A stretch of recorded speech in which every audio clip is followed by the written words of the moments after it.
Yamada Kenichi is an ordinary 35-year-old employee. His story begins with the fact that he suddenly passes a game that he has been playing for 3 years. But Yamada decides not to stop there. The last game seems to him quite simple, and now I want to play longer, at least 10 years. The guy stumbles upon the game Fantastic World of Sword and Magic. The player is warned that an endless game awaits him. Kenichi, this option seems quite suitable, so the guy decides to customize the game for himself. Satisfied, Yamada clicks on the selected mode, and the game starts. A bright picture with the characters of the game opens to his eyes. In the difficulty settings of the game, he chooses the Infernal mode, in which the amount of experience required is increased 100 times from the normal mode. There is no limit in levels. The mode is Hell, Hardcore Gamer on the highest difficulty in Another World. Slogans such as, "Put your life on the line." Choose the most difficult mode and open a new page in the history of Another World. Yamada is offered to choose a character: swordsman, spearman, swordsman, and hero. The guy's choice falls on the hero, since he has as many as 5 stars. So, Kenichi runs out what is more complicated and makes a click. On this day, there is one less person on Earth. A white light starts burning from the guy's monitor, and then everything sinks into oblivion.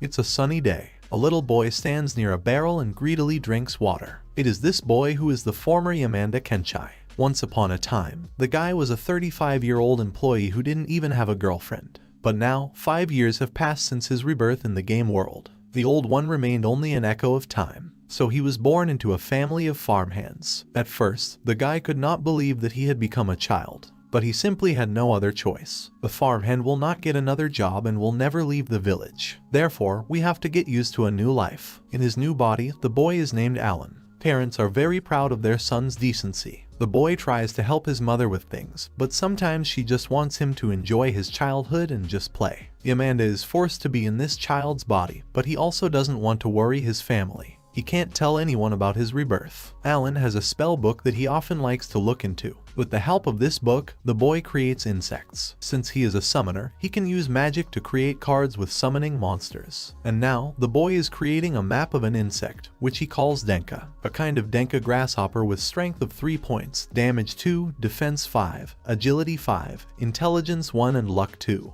The main skill is jumping. All that Alan can. This is to receive a blessing from the summoning creatures. The boy really wants to become stronger in order to be able to fight the monsters of this world. At the moment, there are 20 cards in the spell book. Their blessing boosts Alan's stats. Due to this, his strength is comparable to that of an adult. A bell rings, announcing that it is already noon. The boy is sitting in the yard, leaning against a tree with his back. Alan keeps thinking about his skills. To increase the characteristics means to control the game. The boy believes in it, but he can't swing yet. Suddenly a little girl appears. She runs, waving her hand, and hardened the boy to play knights. The girl runs and does not even notice how she steps on the day. She lifts her leg, but no longer notices the bug. Alan greets a friend. The girl is delighted and calls him to play. The girl herself is Alan's sparring partner. She, just like the boy, wants to hunt monsters. The guys stand in front of each other and prepare for battle. The girl starts shouting that she is a knight of Siren, challenges the boy to a duel. Alan also introduces himself as a knight and accepts a friend's challenge. But at this time, Yamada feels very uncomfortable. In fact, he is a 35-year-old man who should say something like that.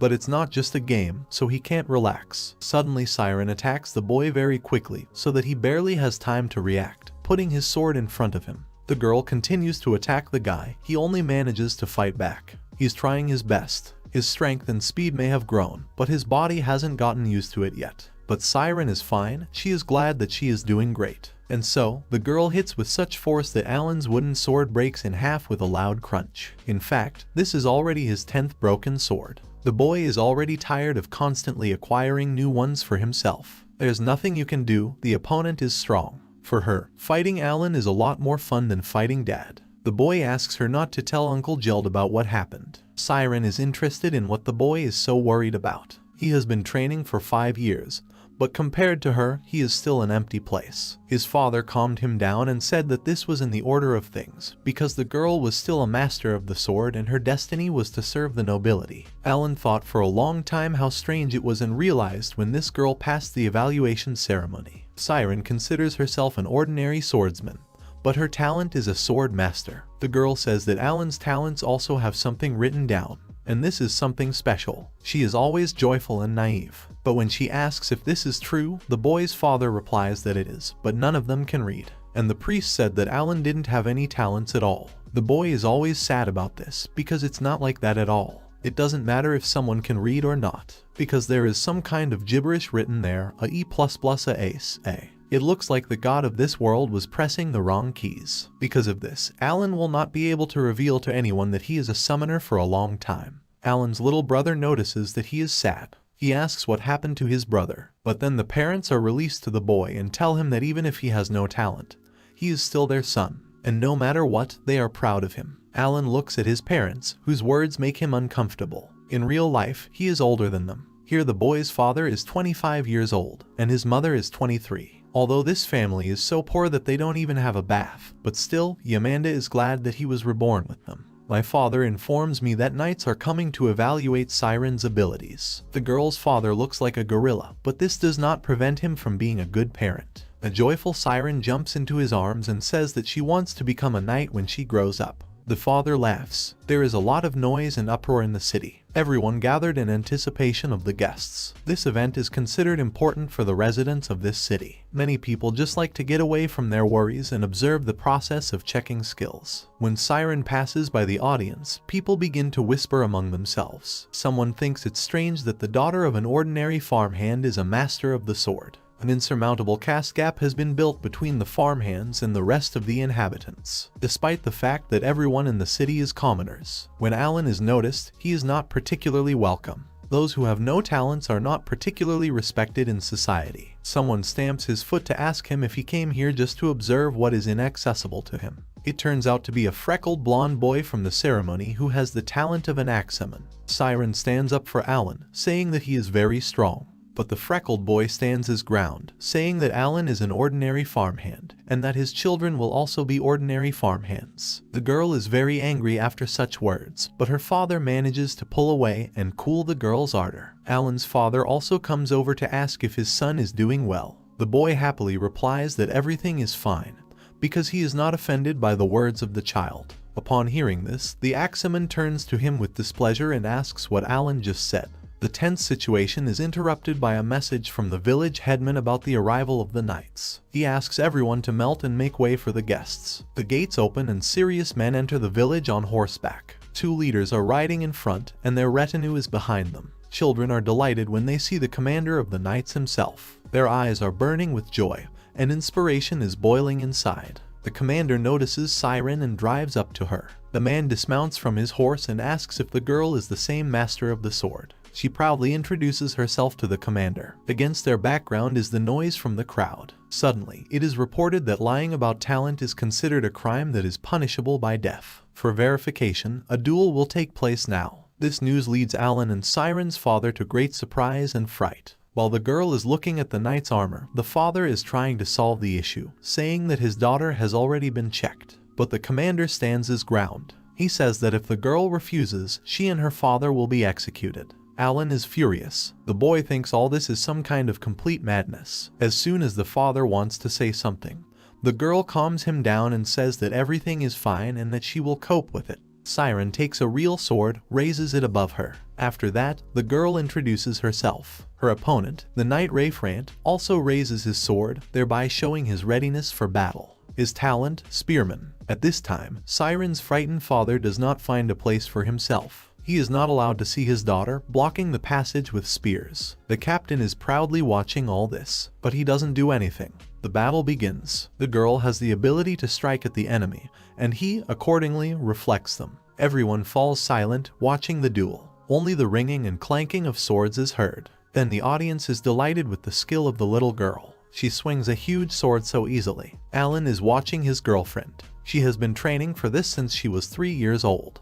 He would never have been able to do that, even if he hadn't chosen the hellish mode. But suddenly the girl's opponent reflects her blow. The runt seizes the right moment and pushes her away with his foot. From this, the girl flies back and with all her strength breaks through the wall of one of the buildings of the city and then slides to the ground. The father almost goes crazy from what he saw. He starts screaming at her, but the girl doesn't hear him. Her father begins to make his way to her, but he is being held by force. Alan is also going to run to Siren, but he is also grabbed, knocked to the ground. He can't handle the soldiers right now. The boy is already beginning to think about what to do. But suddenly the girl gets to her feet. Everyone freezes, watching what will happen next. A haze hangs around Siren. Rafe notices this and thinks it's some kind of special skill. In an instant, the girl jumps up and starts spinning in flight, moving straight at her opponent. She strikes with such force that he can barely stand on his feet. Then she begins to take blows with such speed and force that the Wraith cannot cope with her attacks. Seeing this, the commander orders to stop the fight.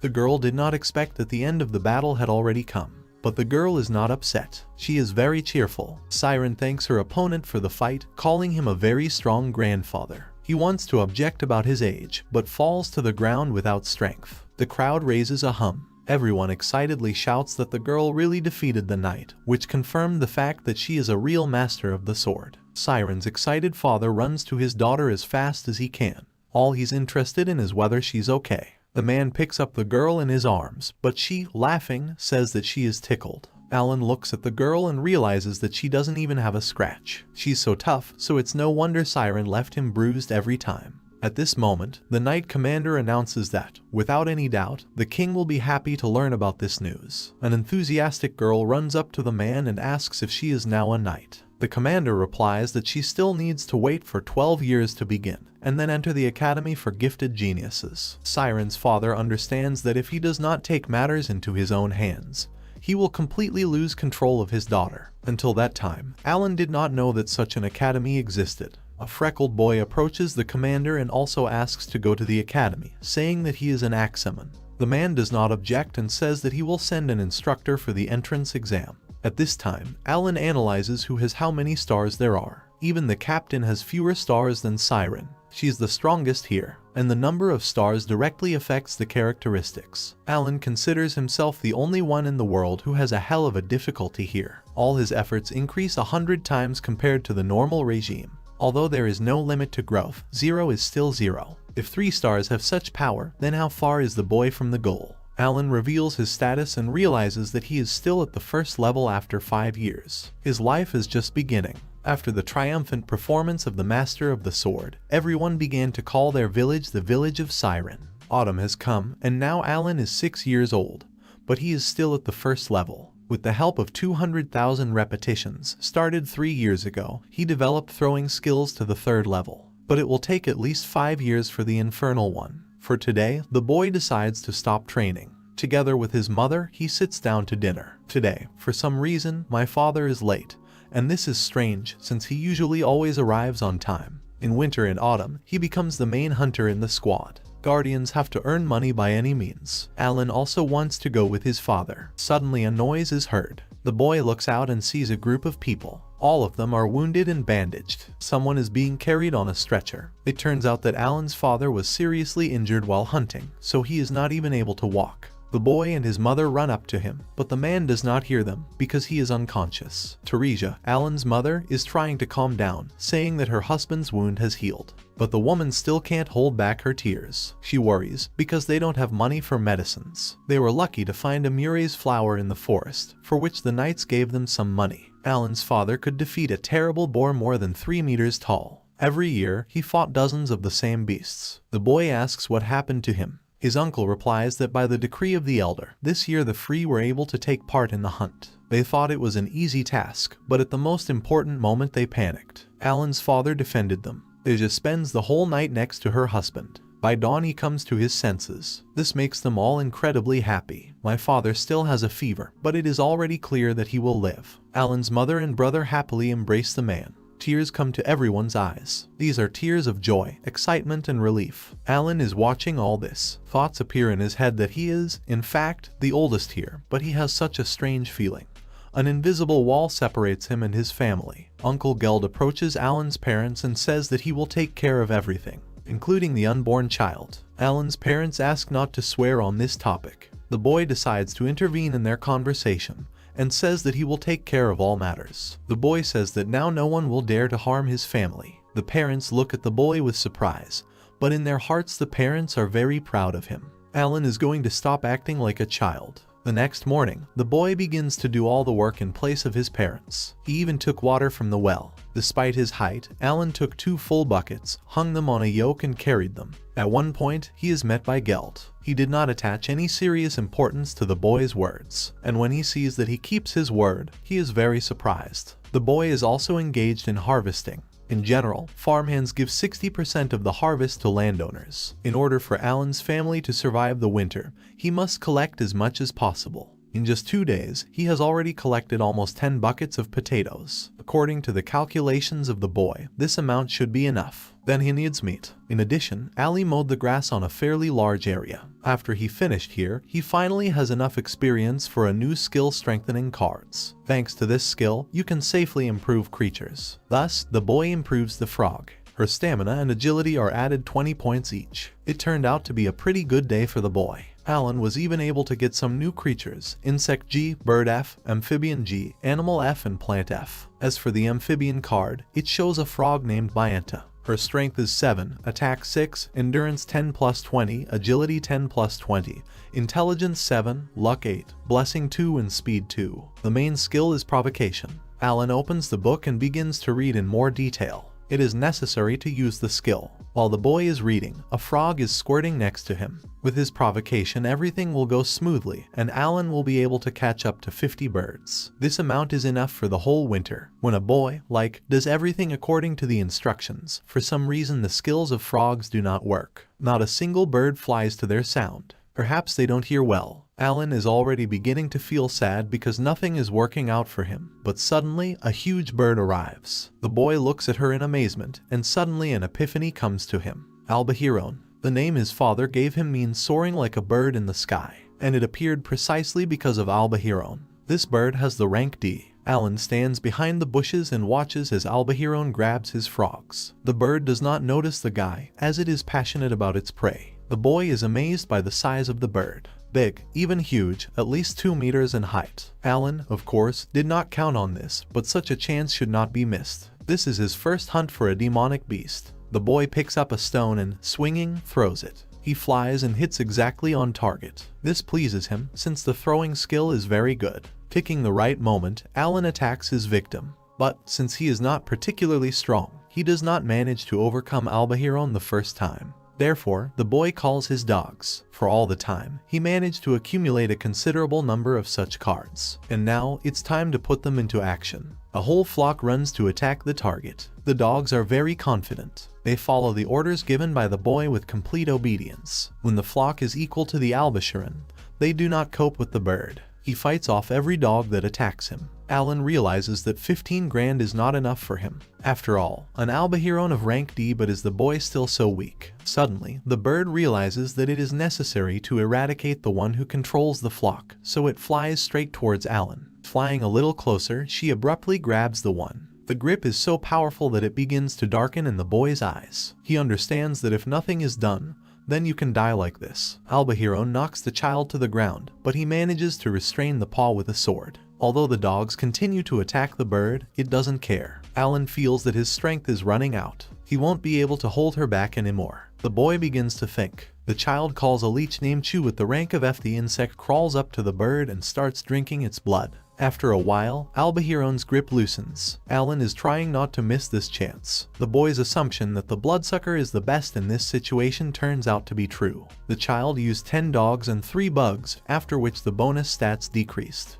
But the most important thing is that he exhausted Albahiron and got a chance to win. Alan strikes. It is this blow that turns out to be fatal. Albahiron is destroyed. As a reward, the boy receives 100 experience points. This event leads the child to delight. He starts jumping for joy, and with him his faithful dogs. He got his first loot with his own hands. All these feelings turned out to be even better than Alan had expected. When the boy returns home from hunting, he is met by his family. Siren is thrilled when she sees what Alan comes with. The parents are a little shocked. They didn't think their son was such a breadwinner. Compared to the bird, Alan looks very small, but despite this, he overcame her. The boy suspends the bird's body and washes off the blood. Geld appears. He says he conveyed Alan's words to the prefect. If the boy continues to destroy with Albahiron, then in addition to wings and bile, he will receive the rest for cleaning magic stones. The child thanks his uncle for his assistance. Now Alan understands that provocation also works on demonic beasts. In that case, he will be able to attack Albahiron once every 3 days. But if there are 2 birds, the boy will have a hard time. The boy finally raises his first level. He had been looking forward to this moment for 6 years. Of course, although a lot of time has passed, but the boy did not expect anything else from the infernal regime. Power and magic stats have increased a lot compared to the first level. Alan knew that they would increase, but he did not expect that much. It's been a month since my father's recovery. Alan feels that the right time has come. With confidence, the boy goes home. When he comes in, he tells his parents that he wants to discuss something with them. Parents are a little wary, but agree. Alan walks up to them and sits down next to them. He begins to say what he has been hiding from his parents for a long time. When he was 1 year old, Elena said that he had to go through a lot of difficulties that 100 people would not be able to overcome. Therefore, he knows more than the others. While the boy is saying this, thoughts are spinning in his head. Will they panic? But that's exactly what he will check. At first, the parents slowly digest everything the boy tells them, mumbling something under their breath. But then, his father pats Alan on the head and says that from birth he was different from them, not only in hair color. He's an amazing child. The father did not believe in the results of the ceremony, but he fully trusts his son. Alan says he didn't want to hide it. The father knows that the boy's first test is already over. At first, the boy does not understand how his father knows this. He asks his father. He says he found out because Alan's scar is gone. The father says that despite the fact that his son has to overcome many difficulties, it will be very difficult. But no matter how hard it was, the man says that Alan should remember that he has a family that is ready to support him.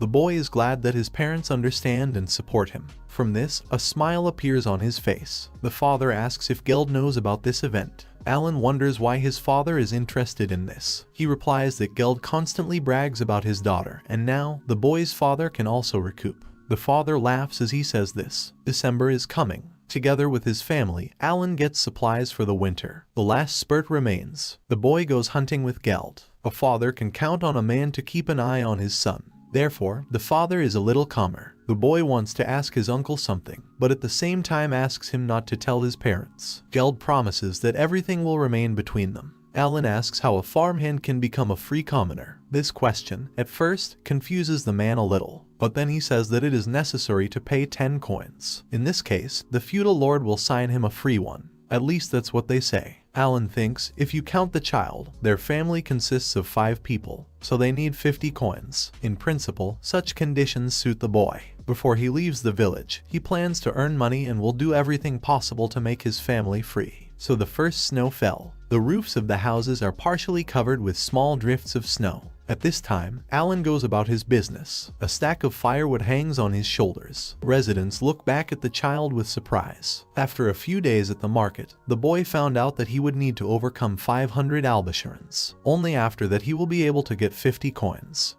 Alan wants to buy a gun. An iron whip will be enough to defeat 2 Algerans, but it is also necessary to save money for food and other expenses. At this time, a freckled boy appears. He approaches Alan and asks what he forgot in front of his father's store. Alan is not exactly happy to see him, as he has already begun to bother the boy. But now he knows that he is the son of a gunsmith. All this time, the boy does not say anything, but just looks at the interlocutor. He starts to get him and calls for a fight. The freckled boy sets a condition. If Alan holds out after his couple of blows, then he will let the boy go. Alan doesn't expect anything else from that. He always hated pointless battles and games that don't give experience. The boy takes off an armful of firewood. His friend thinks that he is already giving up, but Alan pulls out his sword and says he will deal with anyone who gets in his way.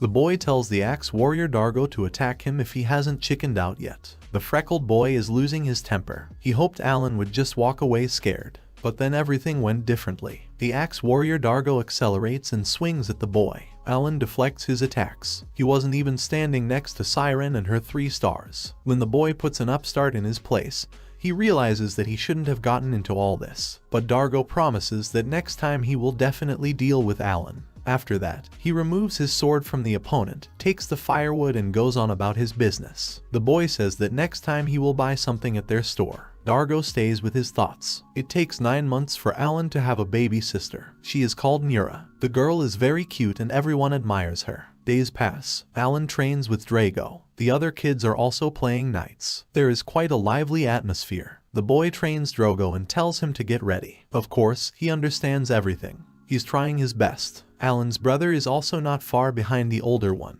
He trains with Siren. Nasha likes it very much. He strives to be like his brother. Recently, Alan has been coaching Dargo and Masha, who is already 3 years old. The boy can't wait for Drago's check to come. It will take place in 2 years. Finally, Alan's father returns home with Geld. The men report that they were called by the headman. They increased their duty from 10 to 15 boars. Now they will have to hunt 5 more boars compared to the previous times. Even this year, more freemen will participate in the hunt. This news upsets the mother very much. She begins to cry in despair. The men wanted to object to the headman, but this is the Lord's order. They are powerless here. Geld says that next year the duty may grow to 20. There is no way to undo this. The mother turned quite pale, but Alan is standing and thinking about everything. The boy doesn't know the details, but it looks like the Lord wants to destroy more monsters. And this is a problem, because they cannot disobey him in any way. Suddenly Alan reports that the lady has shared her knowledge with him. The boy asks everyone to rely on him. He will definitely come up with something.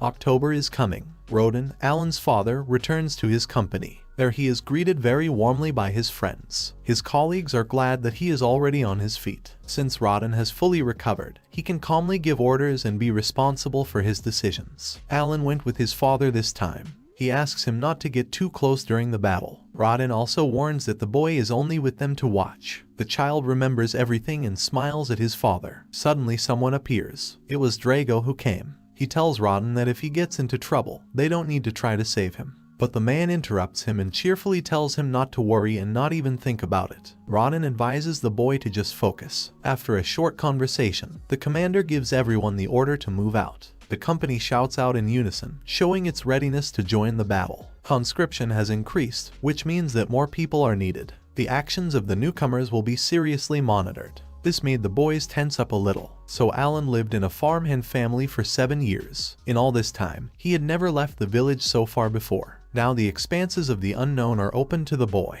namely, a path leading somewhere into the distance. There are stumps on the sides, reminding that there was once a forest here. The boy learns that knights were walking along this path. He admires everything, because it's new to him. My father says that the knights really walked here, but they need to go the other way. Together with the rest of the soldiers, they set off. A group of people gets to the hunting grounds of big boars. Everyone takes their positions. Mount Hakuya is located in front of the soldiers. Wild boars leave it in autumn. From the name it is clear that a white dragon lives on the top. Alan is sure that one day he will become his prey. While everyone was waiting for the scout with the news, everything was calm. Suddenly, Roden runs as fast as he can to the company and shouts that their target is approaching. From behind the bushes, a huge and formidable boar runs out behind the man. He growls and, in addition, makes even more frightening sounds. The soldiers understand that the boar is huge and very strong. It will take a lot of effort to overcome him. The order is given to move forward on the animal. The soldiers prepared their weapons and moved. The boar breaks their spears with its huge mouth. It seems that the weapon is simply powerless in front of such a whopper. Some time later, people cooperated and were able to stop the animal. The command is given not to relax and continue to hold it. Soldiers adhere to classic tactics, first to lure, then to immobilize, and then to aim at weak points. This tactic was created by Alan's father and was put into use. Even without special talents, people have been using it for 10 years. It's the turn of Alan's father and the newcomers. They gather their thoughts and get down to business. Last year, by order of the headman, ordinary free commoners began to participate in the hunt. But they lacked experience and strength. All this has led to a lot of problems. As a result, Roden was very badly injured.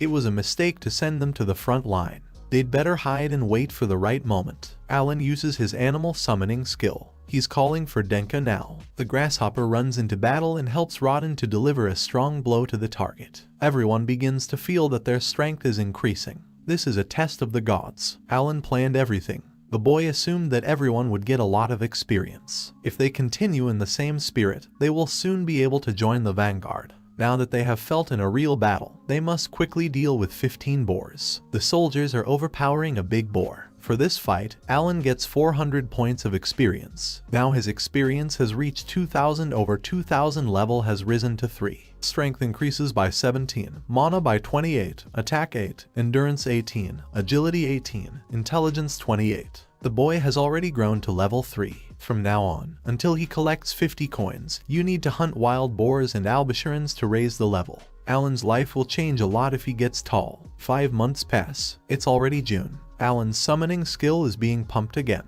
Now the inventory is open to him. The boy pumped magic every day, and after a year and 9 months, he is finally going to check his status. At the moment, E-rank animals are available to Alan. Today the boy raised the level, and there were 2 good changes. The inventory can store an unlimited number of items that will fit into an area of 30 square centimeters. This is the inventory skill. To strengthen the E-rank animals, Alan needs magic stones that are contained in the bodies of monsters. Those horned rabbits that the boy saw must be E-rank. Alan had hunted these hares once before, but he doesn't have any stones. But this is not a special problem, since E-rank stones cost almost nothing and you can collect a bunch of them in the forest. Of course, the process of collecting roots is still a hassle, but Alan is lucky to have inventory. 3 more months pass. Now Alan can summon an E-rank creation. The boy is very surprised when he finds out exactly how the summoner was supposed to act. But now he can use all the advantages. All entities have a role in the battle. This is the power of the summoner. Insects poison. Animals do damage. Birds get information and conduct reconnaissance. Plants are treated. Stones protect. The future suddenly flashed in Alan's eyes. A whole army of creatures capable of crushing any stronghold. And Alan will command it on his own. But is that really the future that awaits him? The hunting season begins in autumn. This year, the Lord gave the order to catch 20 wild boars. Alan is standing next to a man. He warns the boy not to dare to shout anything. This year, the Lord will visit their village for the first time. Baron Granville arrives, but he's only here to see their boar hunters. A lot of people arrived with the Baron. Granville thanks people for the meeting, but they say that they should be grateful for his visit. The Baron apologizes about the quota. This is the king's order, and therefore he cannot refuse. There is a girl standing next to the man. His name is Cecil, but she is not particularly happy with the son of a farmhand. This girl speaks out loud, which is why her father makes a remark to her. Granville warns her and tells her that they are still his people. Cecil immediately begins to apologize to her father. There are even tears in her eyes. At this moment, the girl turns and looks at Alan with such a gaze that does not bode well. The Lord asks the child of Rodden to show them the way. His warriors will help fulfill the decree of the king. The boy says that the inhabitants of Siren will be able to fulfill the quota of 20 wild boars only if they work together. Alan relayed his father's words. This statement surprises Granville. At this time, the soldiers return from hunting. On their shoulders, a considerable number of people carry their prey, a huge boar. All this leads others into shock. They can't believe that the hunters managed to defeat 3 wild boars in one hunt. At the same time, people are shackled in armor. Alan says the armor is made from boar skins issued by the Lord last year. In addition, they have trained more than 20 hunters this year. Granville rubs his chin and says it's all good. The man asks if the soldiers were able to defeat 3 boars in one day, so now there are 17 left. But the boy assures that they have 10 left to cope with. The Lord does not understand, because they started this only half a month ago. Alan says they have enough men to kill more boars on each hunt. Therefore, this year they will be able to fulfill their duty themselves. The Lord thinks he has no reason to worry. Alan asks the Baron to let them keep the boar skins for the next hunts. That's his father's request. Granville doesn't mind at all. The Lord is asked if they should trust Alan. He is offered to check the boy, but the man says there's no need. The farmhand's child has no reason to lie to them. The boy is glad that the Lord understands everything. The action takes place in the headman's house. Alan, Geld and Rodden kneel before the head. He says that the decree of land reclamation dragged on for 15 years. Some villages failed, but not Siren. The headman addresses the hunters, Rodden and Geld. They have been hunting for more than 10 years. They work for the benefit of the village, and therefore the headman is going to reward them. From now on, they and their families become free commoners. They are advised to continue to perform their duties. The head is thanked for the award. Inside Alan, everything turns over with joy, but the boy does not show it. He had been thinking about such a reward ever since he found out that the boar hunt was being carried out on Rod's orders. For all the time, the boy earned only 5 gold and was depressed. But now he's free. From now on, Alan can leave the village and hunt wherever he wants. The first, according to the boy's plans, will be a white dragon. The headman says that the rest of the farmhands, who have worked for 10 years, will also receive a reward. To pay taxes as a commoner, or to remain a serf, the elder leaves it to the people themselves. The man turns to Alan and asks him why they decided to start hunting the monsters of Rana, as he can't wait to find out about it. But the boy himself does not know the reason. His father never told him. Alan looks at Rodden, but for some reason he turned away. The herald volunteered to tell about it. 13 years ago, they began to develop these lands, but in the autumn they had to fend off attacks from many wild boars. Due to the fact that they had destroyed the food supplies, they were forced to start thinking about their next actions. Then Rodden exclaimed that they needed to attack the boar that had caused them damage. They coped with the huge boar, but also lost many soldiers. Geld always told Rodden not to blame himself for it. After listening to this story, the headman said that it was an accident. Such a story touched a man. He believes Rodden's words. As the lord of the lands, he is obliged to reward people for their work. Last year, he was very brave, so the lord is ready to give him everything that Rodden asks for. Alan's father didn't expect this. He doesn't even know what to ask for at first. The boy wants his father to ask for beer. After a little thought, Rodden asks the lord to let Alan work in the house of that, saying that the boy, unlike him, is very smart. The man is sure that Alan will be very useful to them. Alan certainly didn't want to hear that. Onyx has set up so many plans for himself related to his development, and working in the Lord's house is not part of his plans at all. The boy tries to convince his father not to ask for it, but the father doesn't even listen to his son. He says that the Lord can even use Alan as an errand boy. The Lord looks at his advisors, thereby hinting that he needs their advice. They say they don't mind that Alan is, without a doubt, very smart. At this time, the boy stands and thinks how he could refuse, because his dream is to hunt monsters. She's slipping away at the moment. If he works in the Lord's house, things will only get more complicated. Alan is trying to think of something to get out of this whole situation. Lord says he doesn't want Alan to be his errand boy. After which he says that the boy, Rodden's son, from today becomes an official servant of the House of Granville. The eyes of Alan and his father have widened so much that a little more and they will just pop out on their foreheads. But their surprise is caused by different reasons. If the boy has this due to the fact that he does not see much difference between an errand boy and a servant, then the father has quite the opposite. For him, this is happiness. Alan is taken out of his thoughts by his father's touch. When the boy turns to the fact that he notices that his father is just crying with happiness. The man doesn't even have the words to express his delight. Alan bows to the Lord, saying that it will be an honor for him to serve the House of Granville. Inside, he is overwhelmed with desolation. He understands that he cannot refuse. Thus, Alan becomes a servant of the Lord. Therefore, he has to leave the village within a few days. Siren is very upset by this news. She doesn't even want to believe that in a few days they will break up. The boy asks the girl to take care of herself. She's standing quite drooping. Therefore, in order to somehow cheer up his girlfriend, he offers her to play knights for the last time. From this, the girl immediately cheers up. This proposal awakens a rush of joy in her. At this time, relatives look after the children. Alan's mom holds the baby in her arms and asks her son not to get dirty. The rest are sure that this fight will benefit the kids. Children take positions. Siren puts her sword in front of her and expresses her readiness for battle. Alan repeats her actions exactly. At the moment, this fight is different from the previous ones. If earlier the girl significantly surpassed Alan in skills, now everything is different. The boy already has 8 stars, and Siren has only 3. The girl starts attacking first. She runs forward and starts attacking. Alan is moving extremely fast. Now he's crowding his girlfriend. The boy is already fully confident that he will win today. And so it happens. In all this time, he wins only for the first time. This makes Siren surprised and a little upset. But Alan claims that they have a draw. The boy offers his girlfriend to fight again, as they are not finished at all. Siren agrees. She is sure that next time she will definitely win. The girl did not move like in a battle with the deputy commander of the knights. Soon Siren will get into the academy, and then she will serve the royal family. Alan realizes that he has little chance of meeting his girlfriend again. He spent almost all the magic stones on this fight. But the boy is very happy to see Siren smile at last. His mother comes up to him and hugs her son tightly. In her arms, the boy tries not to cry, because the older brother can't do that with the younger one. But the feelings still overwhelm Alan. Then he approaches Masha and says that he must become strong and protect Mura. The kid, with tears in his eyes, makes a promise to his brother. Drago also approaches Alan.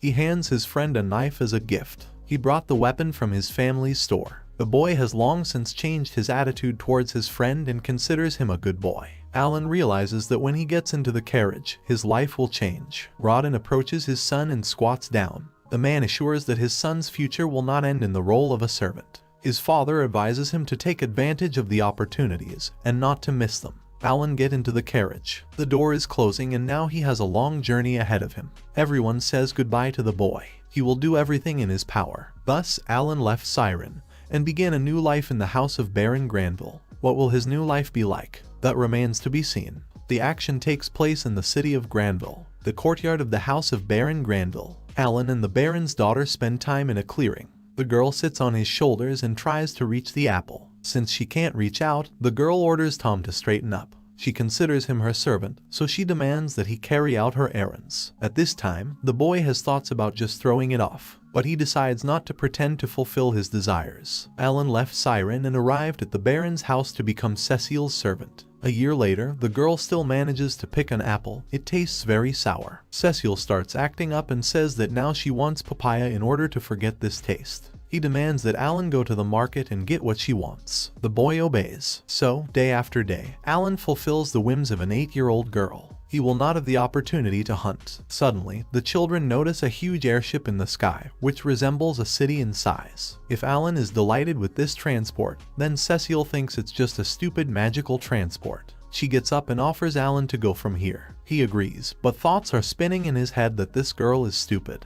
The day ends, and Alan returns to his attic of the mansion, where he has been living all this time. Morning comes. The boy stretches sleepily, inhaling the fragrance of the plant. In general, this is a kind of fragrance skill that allows Alan to replenish his mana reserves for 5 or 6 hours. Of course, this room is far from an internet cafe, but since no one lives here except the boy, he can rock the skills as much as he wants. He goes down to the other servants and begins to perform his duties. He is joyfully greeted by the Lord Zui. He asks to be called by his first name, Riskel. Riskel feels sorry for the boy. He asks the man if he is satisfied with Lady Cecile's service, and they begin to talk about this topic. There are only 30 servants in the house. This is if you don't count the numerous courtiers. Those who work here recently are not considered servants. The boy comes to Lady Cecile. He has only 2 responsibilities. He takes care of Cecile and serves on the table. The servants' food is quite simple and does not differ in special delights. But the Baron's family has the same one. Alan has not yet understood whether they are trying to appear modest in this way, or whether they are driven by other goals. Lady Granville believes that Alan is already used to work. The boy thanks the lady. She can't even imagine that he was once a farmhand. The assistant lord also believes that Alan has no talent. At first, the boy is surprised how he could have found out, but later he realizes that the feudal lord's duty is to know everything. Cecile takes note of it. Suddenly, the girl begins to say that she is a sorceress, and her older brother Mihai is a swordsman. The lord gets angry and knocks on the table. He tells Cecile not to reveal secrets about it so blithely. Alan tries to pretend that he is not here at all. The lord asks Thomas how things are going with him. The boy begins to whimper and apologize to his father for not having talents. But the boy also wants to study at the academy, like his brother and Cecile. Talents appear more often among low-ranking commoners and serfs. 2 of the 3 children with talent. This is a rarity for the nobility. They have concerns that Alan didn't even know about. Lady Granville says her son has nothing to apologize for. The Lord agrees with her, saying that the boy will be accepted into the House of Lords, where he will meet wonderful people who do not have talents. His mother says that she and his father met there when the ball was held. As soon as the children hear this, they immediately perk up and say that they also want to go to the ball. Thomas tells Cecile that she will study at the academy, so no balls are shining for her. When the girl turns 12, she will study there with Siren. Alan is sure that they will definitely not get along while being there together. In his spare time, Alan collects information in the city. There are no restrictions for servants here. All that is required of him is to return to the house before the next morning. The market at the Nick is located in the area of the Northern Gate. It's about a 2-hour walk from the central square, or 4 hours if you go from the South Gate. Alan's village is no match for this place. At one point, the boy notices the Adventurers Guild. Such establishments were called Adventurers Guilds by Riskel. Members of these guilds fight monsters and thus earn a living. Alan believes that he can also do this and get both money and experience. But when a boy tries to enroll in the guild, he is informed that he is still too young for this, since he is accepted there only from the age of 12. Although the boy wanted to work as a servant a little more at his father's request, but he cannot stop hunting. Alan looks at the bulletin board. It depicts a lot of monsters. There is also an automatic recording of the magic book. Rank E Horned Rabbit, 1 copper coin. Rank D Goblin, 5 copper coins. Rank D Big Toad, 8 copper coins. Rank C Orc, 3 silver coins. Rank C Armadillo Ant, 3 silver coins. But there is no information about their habitats here. Suddenly someone asks what the child forgot in the guild, because this is not a sandbox. Alan asks the guy if he knows where to find these monsters. He is indignant and does not understand why the boy asks him about it. Alan says he will leave if he answers him. Usually, it is difficult to get to their habitat. That's why they don't write about it. But the closer you are to the White Dragon Mountain, the stronger the monsters are. This information is quite enough for Alan. The boy knows that wild boars live in the White Dragon Mountain.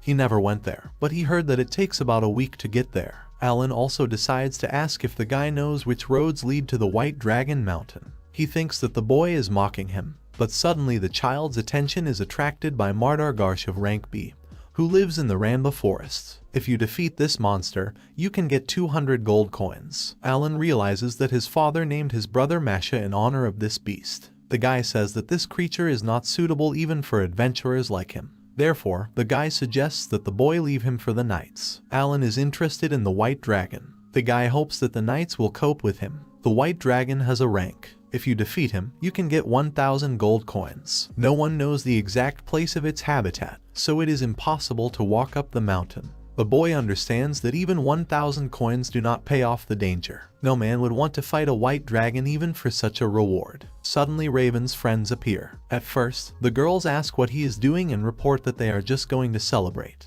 But suddenly they notice Alan and are surprised by the presence of the child. Girls also believe that a boy's black hair is quite a rarity nowadays, but he is not particularly interested in this, since Alan learned everything he needed. In addition, the guy's name, November 11th, is coming. It's going to be cold this season and it's going to snow soon. Alan resorts to the north gate of Granville. They ask him for a pass. The boy shows everything that is needed. When the guard finds out that Alan is from the Lord's house, he asks him for a petition. The Lord's coat of arms turned out to be much more useful than previously expected. The boy had been preparing for this for a long time. Alan has a whole day ahead of him, so he plans to go hunting. Coming out of the village gate, he realizes that the video is his father leaving and returning to the village. The boy runs as fast as he can and does not even hear the guard, who tells him that he needs protection. Of course, it will be unpleasant to meet monsters of high rank. Districts of rank E day on foot, E and D 3 days on foot, D and C 7 days on foot, C and B monsters. Alan focuses on D rank monsters. If they are equal to the Albashurans, he will definitely not lose. The boy has already run 10 kilometers. This means that he can already summon a hawk, a bird of rank E, with agility plus 10 and intelligence plus 10. When the bird arrives to the owner, he begins to train it. The bird obeys and executes all his commands. The boy praises Hawk. He became smarter after the improvement, so he calmly understands the commands. His main skill is an eagle eye, thanks to which you can detect monsters. They are far from the city, but they have not met a single monster. Alan waits about an hour for Albahiron to appear, but it already seems to the boy that, most likely, the chance to meet a monster is small. Alan takes out the dagger that Drago gave him. Even now the boy thanks his friend for such a good gift. Suddenly Hawk returns and lets out a scream. This means that the bird has lured the monster. Since Alan doesn't know the rank of the monster, he should be careful, but no one shows up. The boy is already beginning to doubt whether he came at all correctly. He needs to find out where they are. Alan doesn't understand why he hasn't met anyone yet. But suddenly he stumbles upon 2 monsters. 2 goblins are standing in front of the boy. Their height is approximately 1.5 meters. The creatures immediately notice Alan and rush towards him, brandishing their swords. The boy realizes that now there are not 2 monsters, but 5. He decides to summon his tigers to defeat these opponents. Animals resort to the call of the owner. Their main skill is to leave deep scratches. Goblins and tigers are grinning at each other. The boy grins and asks the animals if they are really afraid of E-rank monsters. He counts on them and gives the command go ahead. Alan can summon monsters within a radius of up to 50 meters. The boy decides to take advantage of this and block the opponent's escape route. Thus, Alan's first fight begins. Monsters are running towards the boy. Alan shouts at Tama to attack. The monster does not have time to swing his weapon, as the tigers grab him. Some time passes, and Alan defeats the goblin. For winning, he is given 200 experience points. Now the boy can defeat them with the help of Tama. But suddenly one goblin deals with a tiger with a single blow. Alan understands that he will not get the victory just like that, since the goblins will resist. He needs to finish them off as soon as possible, so the boy summons a butterfly insect with stamina plus 10 and agility plus 10. The butterfly's name is Ajaha, and her main skill is Max. Her skill is similar to camp or sleep. Alan will decide to take advantage of the opportunity. The boy picks up a stone and throws it at one goblin. But then he realizes that he cannot be defeated like Albahiron, despite the fact that they have the same ranks. Alan asks the theme to attack the monster. That's what the animal does. A little later, Alan defeats another goblin and gets 200 points of experience. So only 2 hours have passed, and the young hunter has already gained 1000 experience points from 5 goblins. Efficiency is always a priority on hunting. So far, goblins are the most valuable loot by the amount of experience. The boy approaches one of the dead goblins. His body is just like a human's. Alan strikes again. Thus, he takes out a small stone from the monster's chest. Even though this procedure is quite disgusting.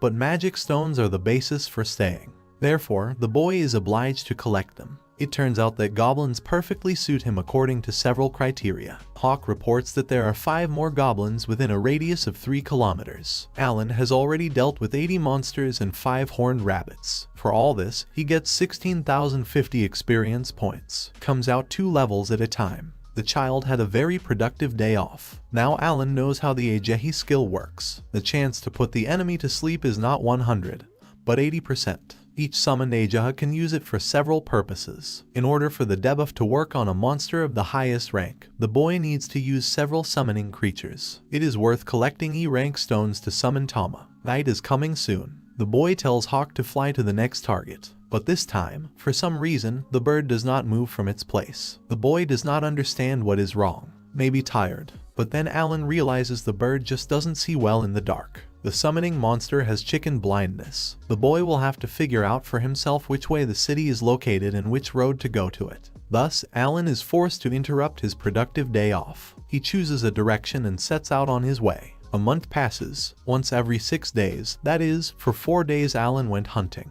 He was able to raise level 12. When Alan got used to it, he wants to go hunting more and more every time. But the boy still hasn't bought weapons and armor. For Alan, it's very easy to hunt, earn money, and then buy and improve equipment. The only problem is that as a high servant, he only gets 50 coins a month.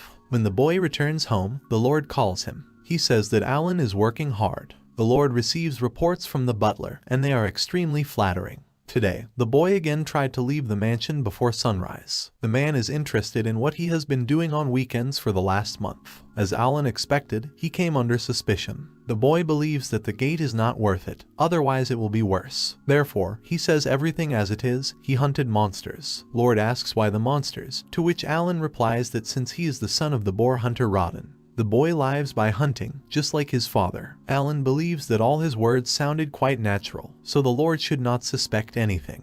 The boy wonders if his rebirth next to his father is not accidental. For some time, the child develops an idea about this. Maybe that's how it was planned. The man understands his whole situation, because Alan is still the son of a hero. The butler asks the boy what he is doing with the horned rabbits. Alan understands that they assume that he is killing E-rank monsters. The butler warns if the boy sells their meat, it's better to stop doing it. Otherwise, bad rumors will spread. Instead, the Lord's family will redeem them for 1 silver coin apiece. The boy is very happy about this offer. He thanks the men. He was bailed out with money and time. I won't have to go to the swordsman now. Now the meat that was garbage can be converted into money. 6 days pass. The boy is back on the hunt, sitting and eating an apple. To begin with, he needs to cope with 100 goblins, and rabbits and 5 jester will roll in. Suddenly Hawk arrives. Alan asks to wait, because he wants to finish eating. But then the boy realizes that the bird wants to show him something. Alan runs after Hawk, not understanding what is happening.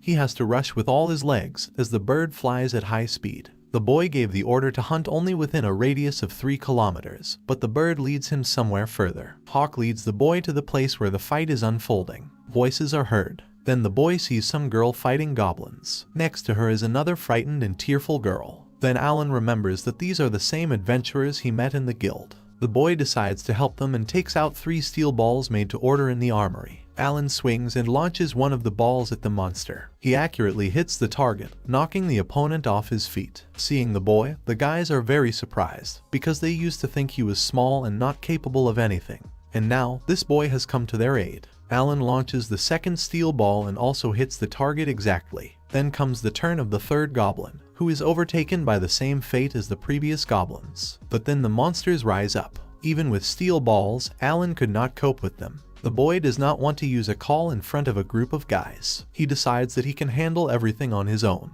He tells the girl to attack the armless monster and he will cope with the backward links. Previously, Alan avoided a personal fight with goblins, but only in order not to get his clothes dirty. The boy deftly copes with his opponents. The girls are happy. They run up to their wounded friend Raven. The guy is really bad. One girl did not pass the test. She asks Milsey's friend to use the treatment, but she didn't have any more mana left. The girls burst into tears. They don't want to lose a friend. The guy has a terrible wound that will not allow him to even reach the city. Alan has medicinal herbs with him, so the boy offers to use them. The girls are even willing to pay any amount to save Raven. Alan pulls out the grass of life. Judging by the name, it is therapeutic. It's called Mamatero grass. The boy doesn't know how it works, so he decides to check it out. He puts the plant on the guy's wound. In less than a minute, the wounds are completely healed on the guy's body. Rita throws herself into Raven's arms when he regains consciousness. He asks if she cured him. The girl says it's all thanks to Alan.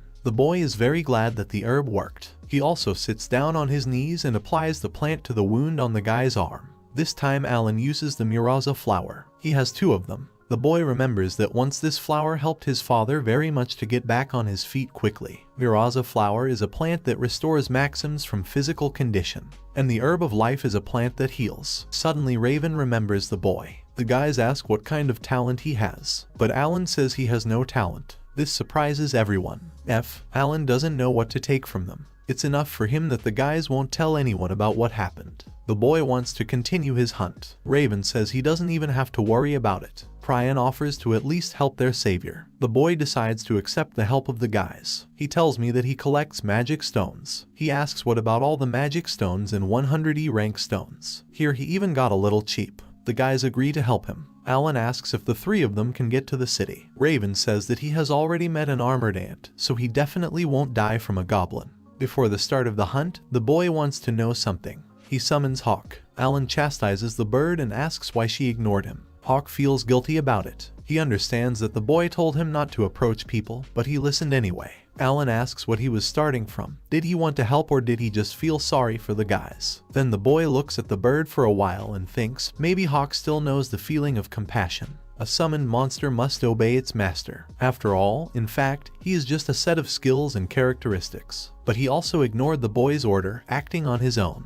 It turns out that this is not an unscrupulous creature and has a mind. The boy pats the bird on the head, apologizes and says he doesn't blame her. She will think about what commands to give to Hawk if he finds people in need of help next time. Alan smiles and says he's counting on the bird. A few days pass after getting acquainted with Raven's company. Now Alan knows that a summoned being can have his own opinion. And the boy also managed to get 100 E-rank magic stones from this group of strange adventurers. And from that moment on, Alan knows how to progress along his path as a summoner. Hunting can be very useful and bring a lot of income. Beginning of December, Alan is sweeping the yard. By this time, the commander of the knights arrives to them and he greets him. The man notices that the boy looks better after 2 months. The knight commander sometimes comes to report to the baron. The duty of a knight is to protect his liege lord, catch robbers and destroy monsters. This is not an army to fight with other armies. It seems that in this country they do not know what war is at all. This is happiness for people. The commander is invited to the table. There they discuss the dishes that are served. The commander asks if this is the meat of the mothers-in-law of the horned rabbits that Alan caught. Cecile enthusiastically says that the boy caught 5 rabbits in a day. The man expected this from Rodden's son.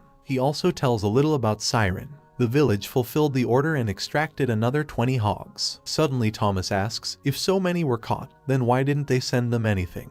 The boy remembers that last winter they ate boar meat. Alan also thought about it, because that number of wild boars really should have given tons of meat. Was he sent straight to the capital to the king, on that airship? The baron is angry with his son and says that he should not dare to be naughty at the table. Alan notes that raising children is not an easy job. The boy sympathizes with the lord. Suddenly Thomas calls out to Alan. The baron's son asks to get a white deer to their table next time. But suddenly Cecile interrupts her brother. She says that before giving orders to her servants, he must first ask the girl's permission. Alan says that everything will be done. Their mother laughs and asks Thomas not to bother Alan. The boy begins to think. The white deer is a monster with a rank, just like the great boar. Father's team used to hunt them. It's time to try Alan, too. Here the boy is already on the hunt. He's stalking his prey. Alan uses frogs to lure the animal. They jump and make croaking sounds. And now the bait is triggered, and an angry white deer of rank C appears. The boy claims that he cannot become a summoner if he does not use the abilities of summoning creatures. Alan has prepared a trap for his sacrifice. He dug a deep hole for the animal to get there. Thus, the boy overcomes the white deer and gets 2,500 experience points. That's not enough for Alan.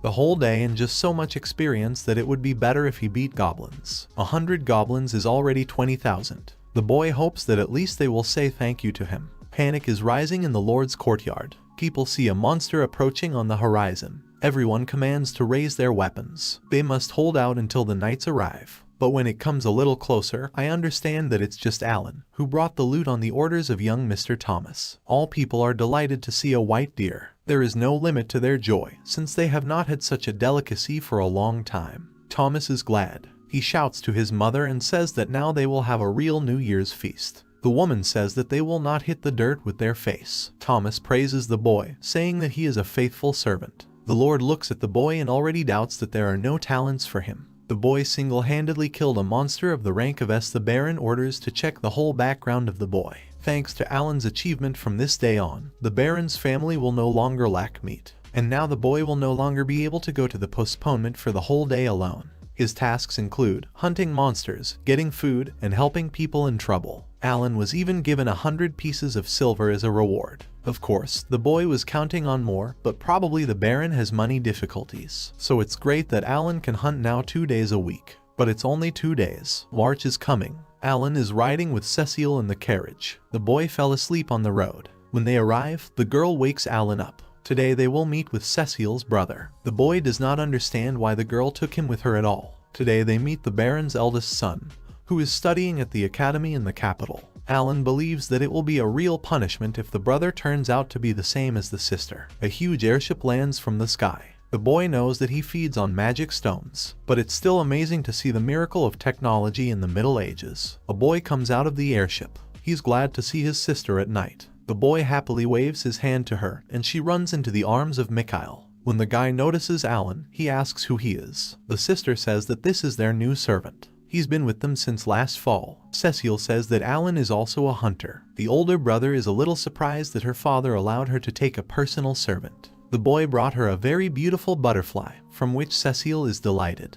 Alan notices that they are extremely close for noble offspring. The boy immediately remembered about his brother and sister. He hasn't seen them for quite a long time, so the longing only intensifies with every thought about the guys. Here Alan goes hunting for the first time since Mihai arrived. The boy brings 5 horned rabbits. Cecile told him not to come back without loot. In addition to the rabbits, Alan brought the paws of a large toad and a muscular chicken. The boy's storage is dimensionless, but he doesn't know how to drag it all into such a small hole. Alan realizes that he is attracting too much attention by walking around the city like this. When the boy enters the courtyard, he notices how Lord and Mihai are practicing in battle. Alan sees his master draw his sword for the first time. The men and their son are already finishing. Cecile notices Alan and approaches him. The girl is sure that their cook will be happy today. Mihai offers to fight Alan with him, since the boy is so good. Uncertainly, the boy looks at the Baron, thus asking him for permission. The man nods his head in approval. The boy is given a mithril sword. This was expected from the commander. Alan realizes that this is his first fight after meeting with Siren.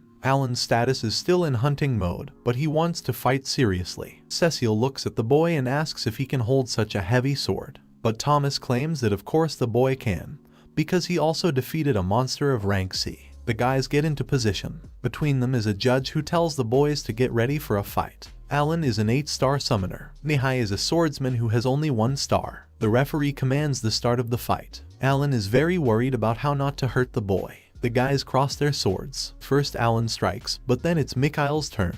He deftly deflects the attack and strikes a blow that throws Alan back. The boy is surprised. Did he strike weakly that Mihai didn't even notice his attack? Alan feels that he is inferior to his opponent, but he can't figure out what the reason is. Maybe he doesn't have enough speed. Then the boy jumps, doing a somersault in the air, and strikes the Lord's son.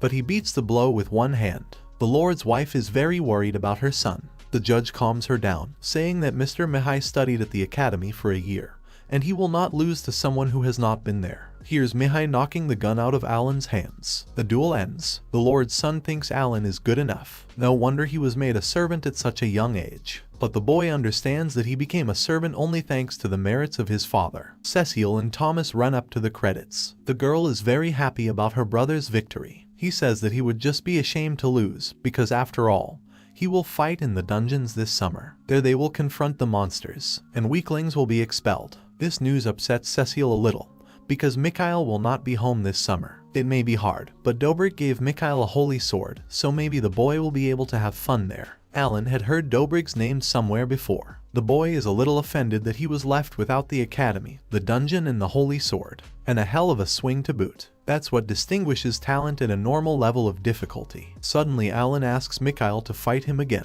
The boy gladly agrees, but at the same time asks that he serve his sister well. Alan promises. The boy wants to hunt every day, but then he needs to quit this humiliating service. But he doesn't know how to do it without embarrassing his father. A few days later, Mihai returns to the academy. The guys are seeing him off again. Alan realizes that Siren, Drago, and Cecile will be at that academy in the end. The boy really wants to go to the dungeon. It is the beginning of April. The Lord's house receives guests. The man tells the guests that it is an honor for him to host him. Viscount Cardinal came to see them. The man says that it's so noisy in his city that he was robbing to spend a couple of quiet hours in the wilderness. Viscount, the title is higher than the title of Baron. Alan apologizes and brings them a dish to the table. Cardinal draws attention to the boy's black hair, saying that a servant with black hair is very rare. The man takes the very meat of rare hogs that the Baron hid so. The Lord says they wouldn't dare hide anything from the Viscount. Now Alan understands who reported to the king about the Baron's unreasonable possessions. As a result, he taxed them. The possessions of Granville and Cardinal lie side by side and are separated by a natural barrier, the White Dragon Ridge. A mithril vein runs along the entire chain of mountains. But since the White Dragon lives on the island of Granville, the extraction of mithril flourishes only in the possession of Carnegie. The Lord asks the Viscount what they owe to Tom. The Viscount replies that a couple of days ago his youngest daughter passed the evaluation ceremony. The man hastened to share the results with them.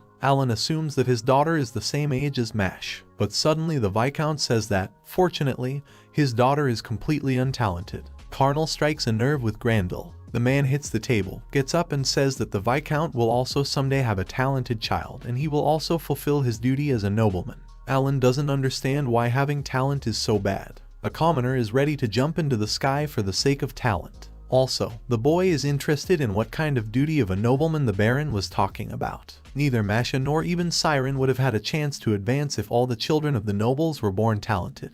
And these aristocrats have never been farmhands. This fall will be the year Alan works for the Granville family. He is already 9 years old. Now the boy is dressed in the breath of a dead spider. This clothing gives little resistance to all damage. Today, Alan goes to fight with the highest ranking Mog of Tavria. As soon as the boy gets to the right place, he takes a comfortable position. His goal is an armadillo ant, a bug 3 meters high. Alan summons Tama, but then the boy notices that this method is no longer very effective. Tigers are no good, so he changes tactics. A C-rank monster can be put down like the last goblin. This is good, but still not 100% effective. You can also hunt white deer in this way. Before the monster wakes up, the boy decides to take this chance and strike a decisive blow. But, when Alan climbs on an ant, he does not heal the wounds that were inflicted by the tigers. The boy's attack is 438 points. He hopes that this will be enough. But when Alan starts, he can't even break his neck. A better dagger is required.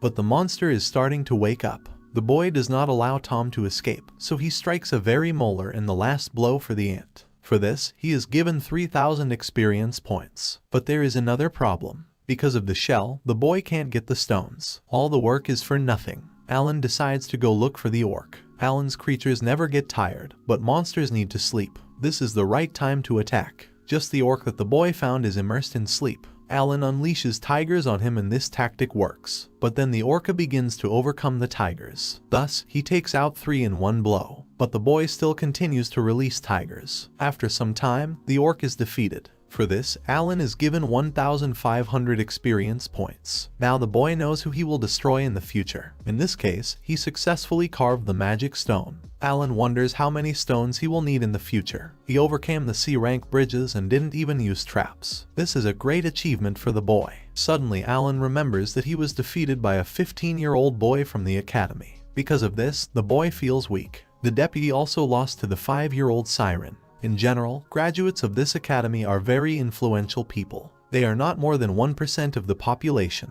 Alan is confident that he should earn more experience and retinue stronger. The boy sets himself to cope with 2 orcs at a time. For today, Alan has equaled 1 armadillo ant and 15 orcs. The number of experience points is 25,500. November is coming. Cecil warns Alan not to say anything rude to the teacher. Today he was allowed to attend classes with the girl. This is all as a reward for a year of diligent service. The boy meets with the teacher and he asks if Alan has any questions. The boy asks under what conditions it is possible to use magic. He says that he has the talent of a summoner and has one hypothesis. Cecil is nervous and asks why the boy needs to know this if he has no talent. He tries to explain everything briefly to the boy. In short, you need a talent that allows you to use magic. After the teacher's explanation, Alan realizes that all this is useless for him. Cecil takes out a magic ball. The boy asks to try how the summoner is friends with magic. But in the end he finds out that magic is not available to him. That's how Alan's hypothesis was refuted, and the boy's motivation dropped. Alan stands with boxes of things on both sides. The boy went shopping for Cecil again, making sure that he has not forgotten anything.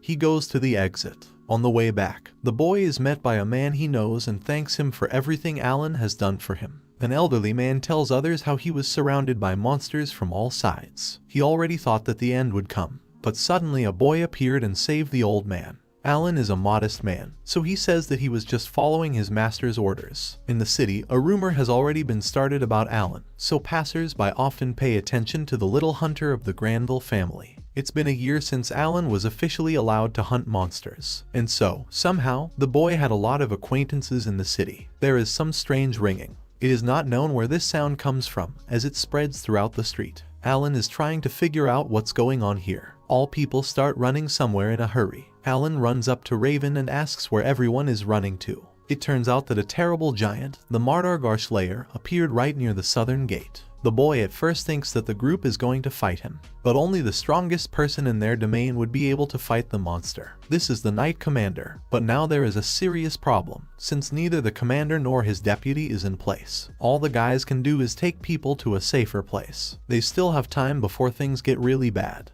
The boy understands that things are very bad. Many adventurers in the city do not have talents, so they cannot fight with the most serious monsters. Alan decides to get down to business and summon Mardargarsh, a monster of rank B, to fight. The boy runs as fast as he can to the place of events. Raven asks where he's going, to which Alan replies that he wants to scout the situation. There is panic, noise, and shouting all around. People are running in different directions, hoping to escape. The first wounded have already appeared. Everyone is asked to melt so as not to interfere with helping those in need. The soldiers are trying to keep the defense, thereby preventing the monster from entering the city. An order is received to close the gate. One man desperately asks to wait, as his carriage was left outside the gate, but it's too late, as the monster has overtaken her. By themselves, Mardargarsh is 4 or 5 meters high, a very ferocious monster that spares no one around. Alan runs out of the gate and sees it is monstrous. The sight alone gives you goosebumps. The boy sees Mardargarsh grabbing a carriage containing a woman and a child.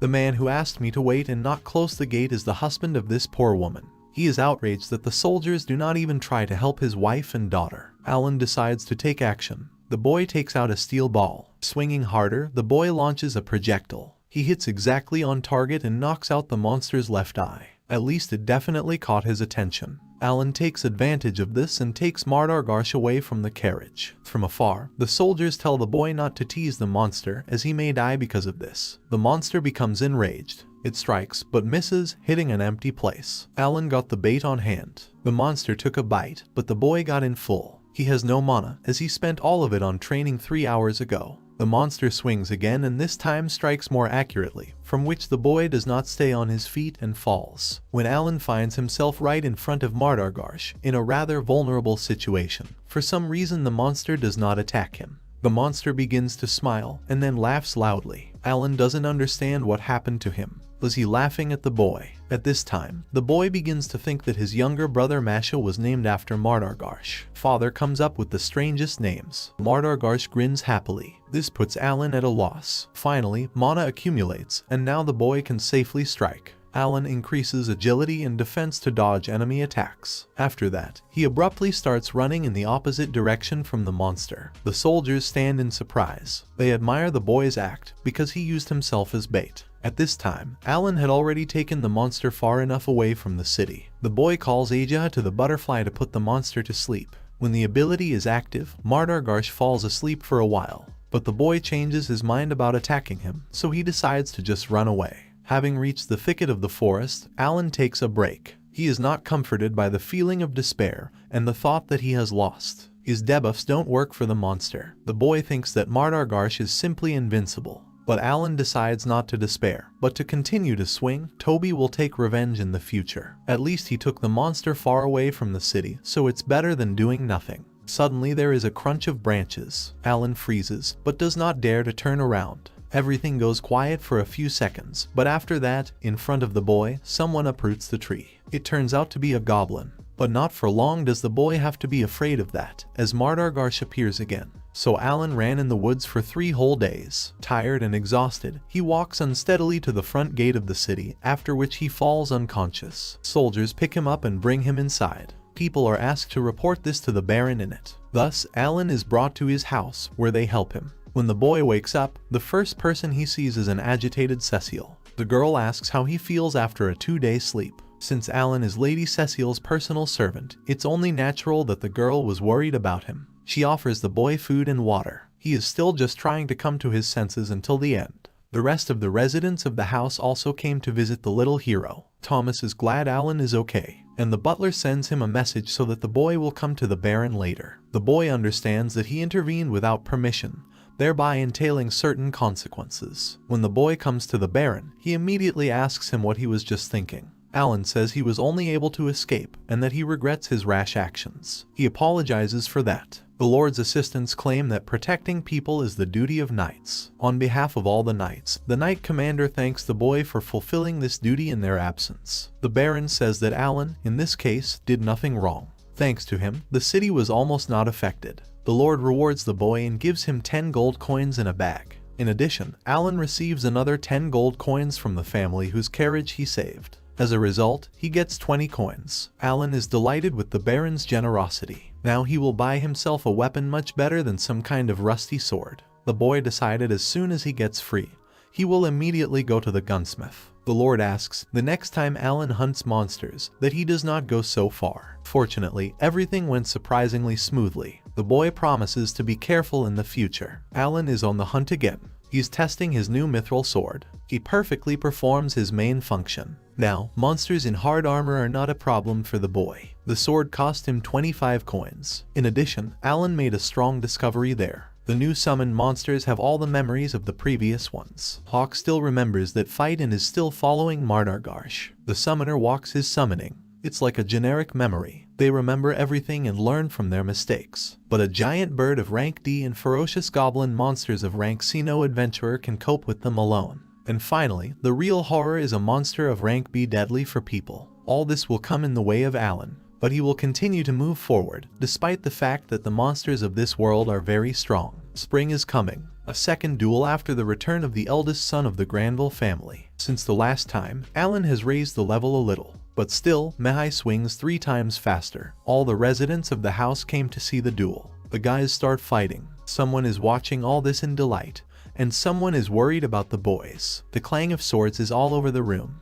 The guys are fighting deftly, but for some reason, Alan is losing ground. Cecile notices this. Mihai knocks the sword out of the boy's hands, after which Alan gives up. He's filled with anger inside. He can't win, despite the fact that he trained a lot, and now he is stronger than he was last year. Mikhail is being congratulated. The Knight Commander praises the boy. He thanks the man, then turns to Alan. Mihai says that he has become very strong. Malik says that compared to him, Alan still has to grow and grow. Mihai is calm that the boy is Cecile's servant. The girl approaches Alan and whispers, saying that he should train his fencing skill more. Mihai is greatly surprised when he finds out that Alan fought with Mardargarsh. Cecile says that the boy ran from the monster for 3 whole days, and after that, he dared like a dead man for 2 days. Mihai sympathizes with the boy. Thomas asks his brother if he could defeat Mardargarsh, but the boy says that Rokt can't defeat a rank B monster alone. The Lord says that in this case, the son needs to work harder. Suddenly a knight comes and addresses the Baron. It turns out that the white dragon has flown to another place. Lord hardly believes it. Alan had heard of the white dragon before. This is a monster of rank A,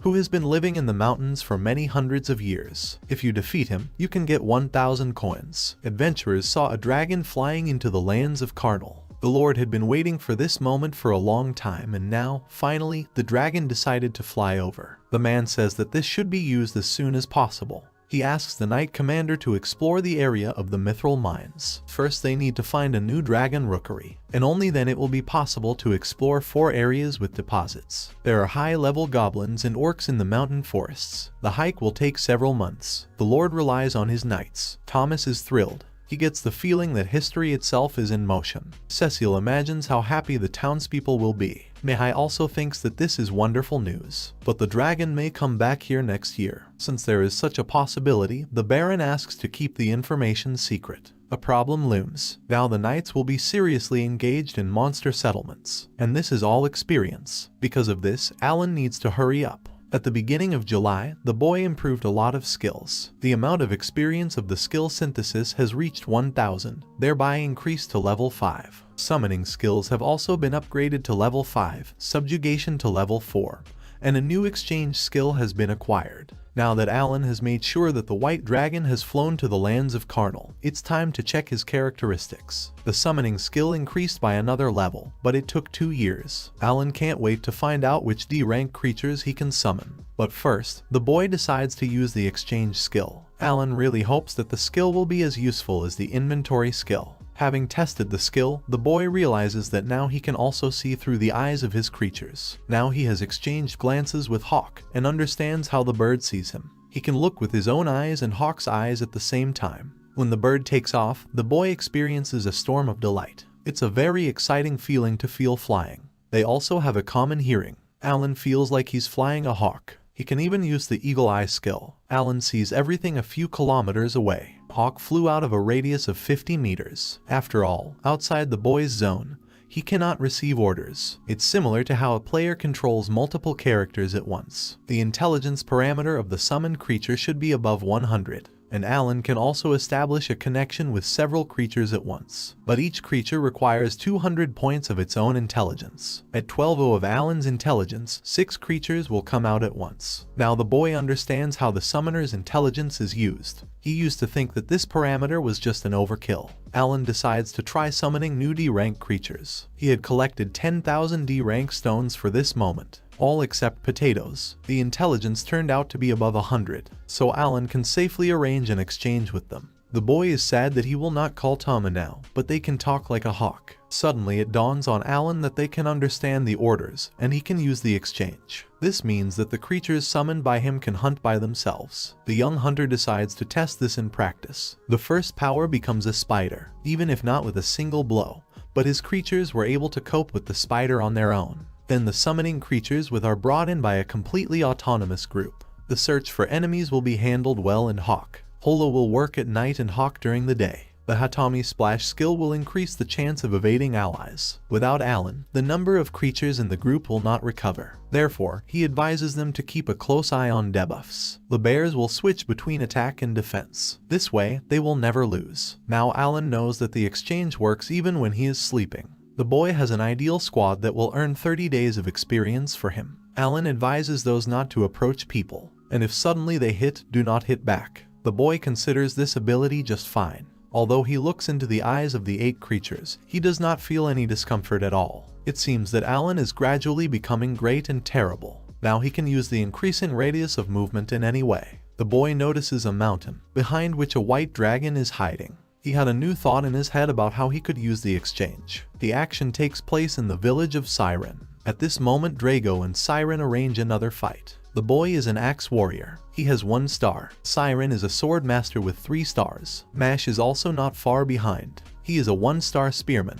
Now it's his turn to take part in the duel. Alan in the form of a bird flies to them. The father notices this familiar bird. Then Alan flies up to the house and looks in the window. Mira and Mom are sitting there. The woman braids the girl's hair, and she laughs happily. Suddenly, the sound of a falling coin is heard. A woman and her daughter come closer and notice that it is a gold coin. Now Alan plans to fly to the family every month and give them a gold coin. The boy has a very sore chest, as he misses his family very much. October is coming. The 10th month. Alan turned 10 years old. He has already been working at the Lord's house for 2 years. The Baron is talking to the knights. They did a good job exploring the area for 6 months. The man asks how things are going with his mithril mines there. As the commander of the knights feared, no human foot has set foot on these lands for 100 years. It is not surprising that a large number of monsters have bred there. They swarm not only at the 4 mines, but also in the village where the extracted mithril was previously processed. It will take at least 3 years to reopen the nearest mine. This news makes the Lord very sad.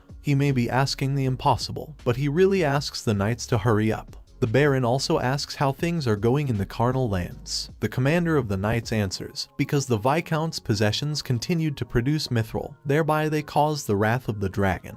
It turns out that it's all about the extraction of mithril. Alan is glad he didn't send his bird there to admire the dragon. Perhaps the dragon has its own version of the eagle eye. The boy thinks it's too early for him to get involved with a Ranka monster, due to the fact that the work in the mines has become unbearable. The Viscount probably does not know what to do. They plan to closely monitor his reaction. In the meantime, the Baron sends the knights to the mines and tells the knights to stick to the plan. Alan understands that now the poor monsters will begin to be cut out at the root, but he will have time to prepare in 6 months. And as soon as the boy turns 12, he will leave the mansion and become an adventurer. There are only 2 years left, but Alan will repay the Lord's favor and help open the mines. After all, he can't leave all the experience as some kind of knight. Therefore, the boy can't wait for this moment. Villages of orcs and goblins are scattered at the foot of the mountain. The ants' nests will be further down the slope, crisscrossing the rocky soil of the mountains with tunnels. The Goblin King himself lives in the Goblin Village, and the Orc King lives in the Orc Village. There is a boss in the ant nest called the Ant Queen.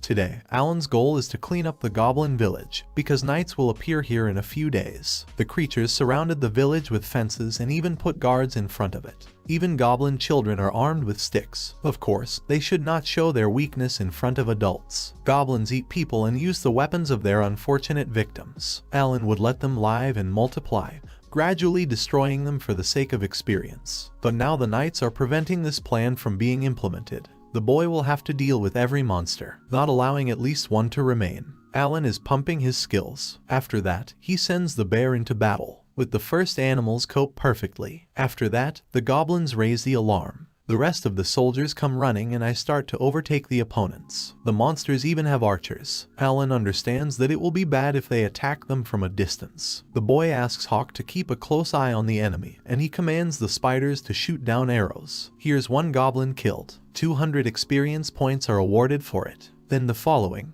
The boy runs a little further and notices a whole horde of goblins. His brigade cannot cope with so many enemies. Without it, they simply will not survive. The boy orders the bears not to spare anyone. It's useless to run, since Alan has blocked all the entrances. Thus, the goblins are surrounded. The boy used to be so weak because he didn't have 20 bears, and now they can kill anyone for 1 or 2. Victory will be for them. Suddenly the Goblin King appears. He makes a terrible growl. Alan has been waiting for that. The boy jokes, saying that the king almost overslept his own funeral. Alan's creatures killed enemies of rank C by the thousands. The monster is no match for them. Therefore, bears are no problem. They'll roll around with him, too. For the king to dress 42 experience points. The boy orders his animals to finish off the remaining goblins and drag their bodies to the center of the village. Alan had to tinker, but now there are a lot of magic stones in him. It remains only to get rid of the bodies of their opponents. A young hunter remembers having a torch. The fire in the inventory never goes out, and this is one of the main advantages. Alan makes a bonfire and sets the corpses on fire. With that, he declares the goblins sweep over. He doesn't know how to bury them anyway, so the knights will do it. The boy knelt down near the mountain of remains and prayed that a better world awaited them. With this village, Alan raised 48,800 experience points. That's how much 223 goblins with women and children cost. In a few months, the boy took a good walk around the neighborhood and raised the level. He's already getting a little bored. Alan decides to check how things are with the orcs. March is coming. Mihai is graduating from the academy. Cecile happily runs to her older brother to congratulate him. The girl is very glad that now they will be together. Alan notices that the boy is not quite in a good mood. He asks his sister how old she is, then, without waiting for an answer, says that she is 10. It sounds like a confirmation of fact following a rhetorical question. The sister notices that something is happening to her brother. The girl excitedly asks the one, but the boy doesn't answer. Then he turns seriously to Alan and asks him to fight, but with all his might. The boy does not understand why he needs it, but he does not mind crossing swords once again. Only the atmosphere is different now. Alan agrees, but at this point they disperse for a while to gather their thoughts and prepare for battle. Cecile is whispering to Thomas. He also notices that something is wrong with his brother. It's the first time he sees Mikhail like this. Everyone gathers in the courtyard. The number of Alan's creatures reaches the limit. Now the boy is in great shape. He is sure that he will definitely win this year. The boys begin the battle. Alan, like a whirlwind, cuts through the air. Its speed is 1483. This is almost twice as much as last year. Now he will definitely win. Alan strikes, but Mihai repels all his attacks. The boy is waiting. Alan thinks his opponent sees all his speed. And here, Alan's long-term efforts are justified. He begins to gain the upper hand, which causes the enemy to retreat. The audience is surprised, but the captain of the knights does not think that Mihai is retreating. It seems to the boy that Alan reads his thoughts, but does not give up. Now it remains to wait what will be the outcome of this duel. For some time, the guys continue to hold positions, but in the end, Alan still loses. This boy is torn apart by despair. Even with his increased agility, he was unable to land a single blow. How much more will Alan need to increase dexterity to make progress? His attack, in this case, will completely sink. You can't ignore it. Mihai continues to show kindness to Alan, but she does not console the boy in any way. Despite the fact that Alan showed himself even better for Mikhail this year, this is not enough for the boy himself. He needs more significant results. Alan expects Mihai to shake his hand, but he decorously passes by. It looks like there will be no handshake this year. The Lord sees that 3 years at the academy have borne fruit for his son. The boy has become much more experienced. Mihai thanks his father for these words. Alan stands nearby and thinks. They arranged a duel as requested by the Lord's son. Was that really all Tom needed? Cecile says that he has become strong, but still not as strong as her brother Mihai.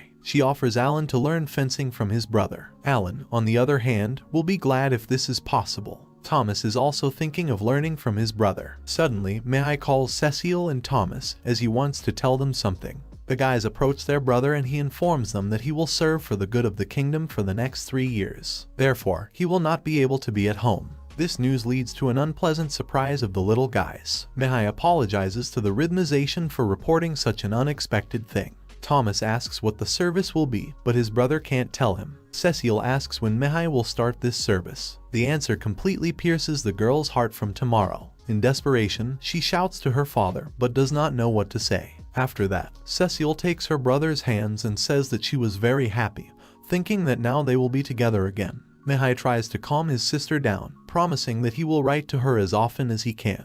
Everything will be fine, because the boy will return in 3 years. Cecile's tears begin to drip from her eyes. 3 years is a very serious time for her. Moreover, she had been looking forward to her brother before. Alan continues to reflect, given the fact that Mikhail was hired immediately after graduation from the academy. The boy remembers the words of the Viscount, after which the Baron is still not himself. Alan has a bad feeling. All the residents of the house gathered in the hall. People formed a long corridor in order to escort the Lord's son to the service. Alan asks Mr. Rickle about the service that the boy will have to perform, but he is not particularly sprayed with information, saying that he did not hear anything special. It seems strange to Alan, because Rickle has been working in the mansion for 12 years, so it can't be that he didn't find out anything. The clang of armor is heard in the corridor. Mihai appears. The boy goes down the stairs and moves forward. Cecile stands silently. The girl has a lump in her throat from such longing. Thomas pushes his sister forward that she was not silent and said goodbye to her brother.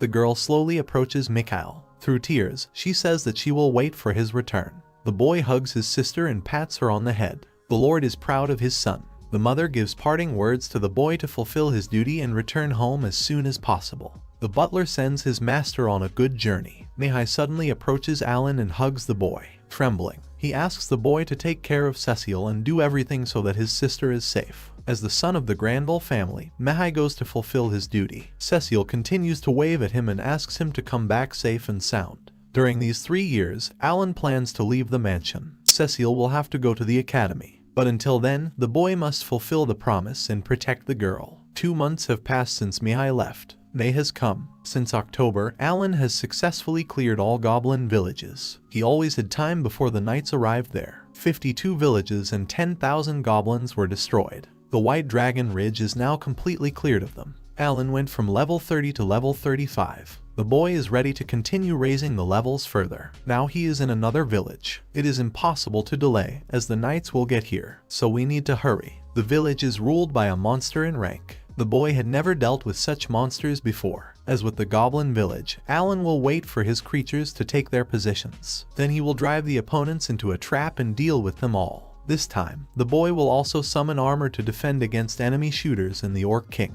Alan has an increased chance of evasion. Alan declares their first hunt in the Orc village open. The creatures go into battle. They know how to fight monsters, so it won't be too difficult. The armor perfectly performs the function of protection. He even carries the shot. It is a pity that the boy does not see how much vitality his creatures have left. Until now, they had been fighting without fatigue. But of course they will die if they take a lot of damage. The boy commands the spiders to neutralize the archers. This tactic works perfectly. Alan plans to increase the number of spiders next time. Alan moves on, along with his creatures. A huge army of opponents awaits them ahead. 100 and maybe 200. This is good news for the boy, as this is his experience. The time comes for the attack of the detachment from the other side. Everything is going according to plan, but the fresh sweep takes longer than in the goblin village. Alan has already dealt with 100 orcs, but their king is not yet visible. There is no other way but to go through the whole village, coping with everyone who stands in the way. Suddenly, the boy notices some glitter in the distance. Without thinking twice, he commands the hero to organize protection. And it's just in time, because a huge magic ball arrives in a lane.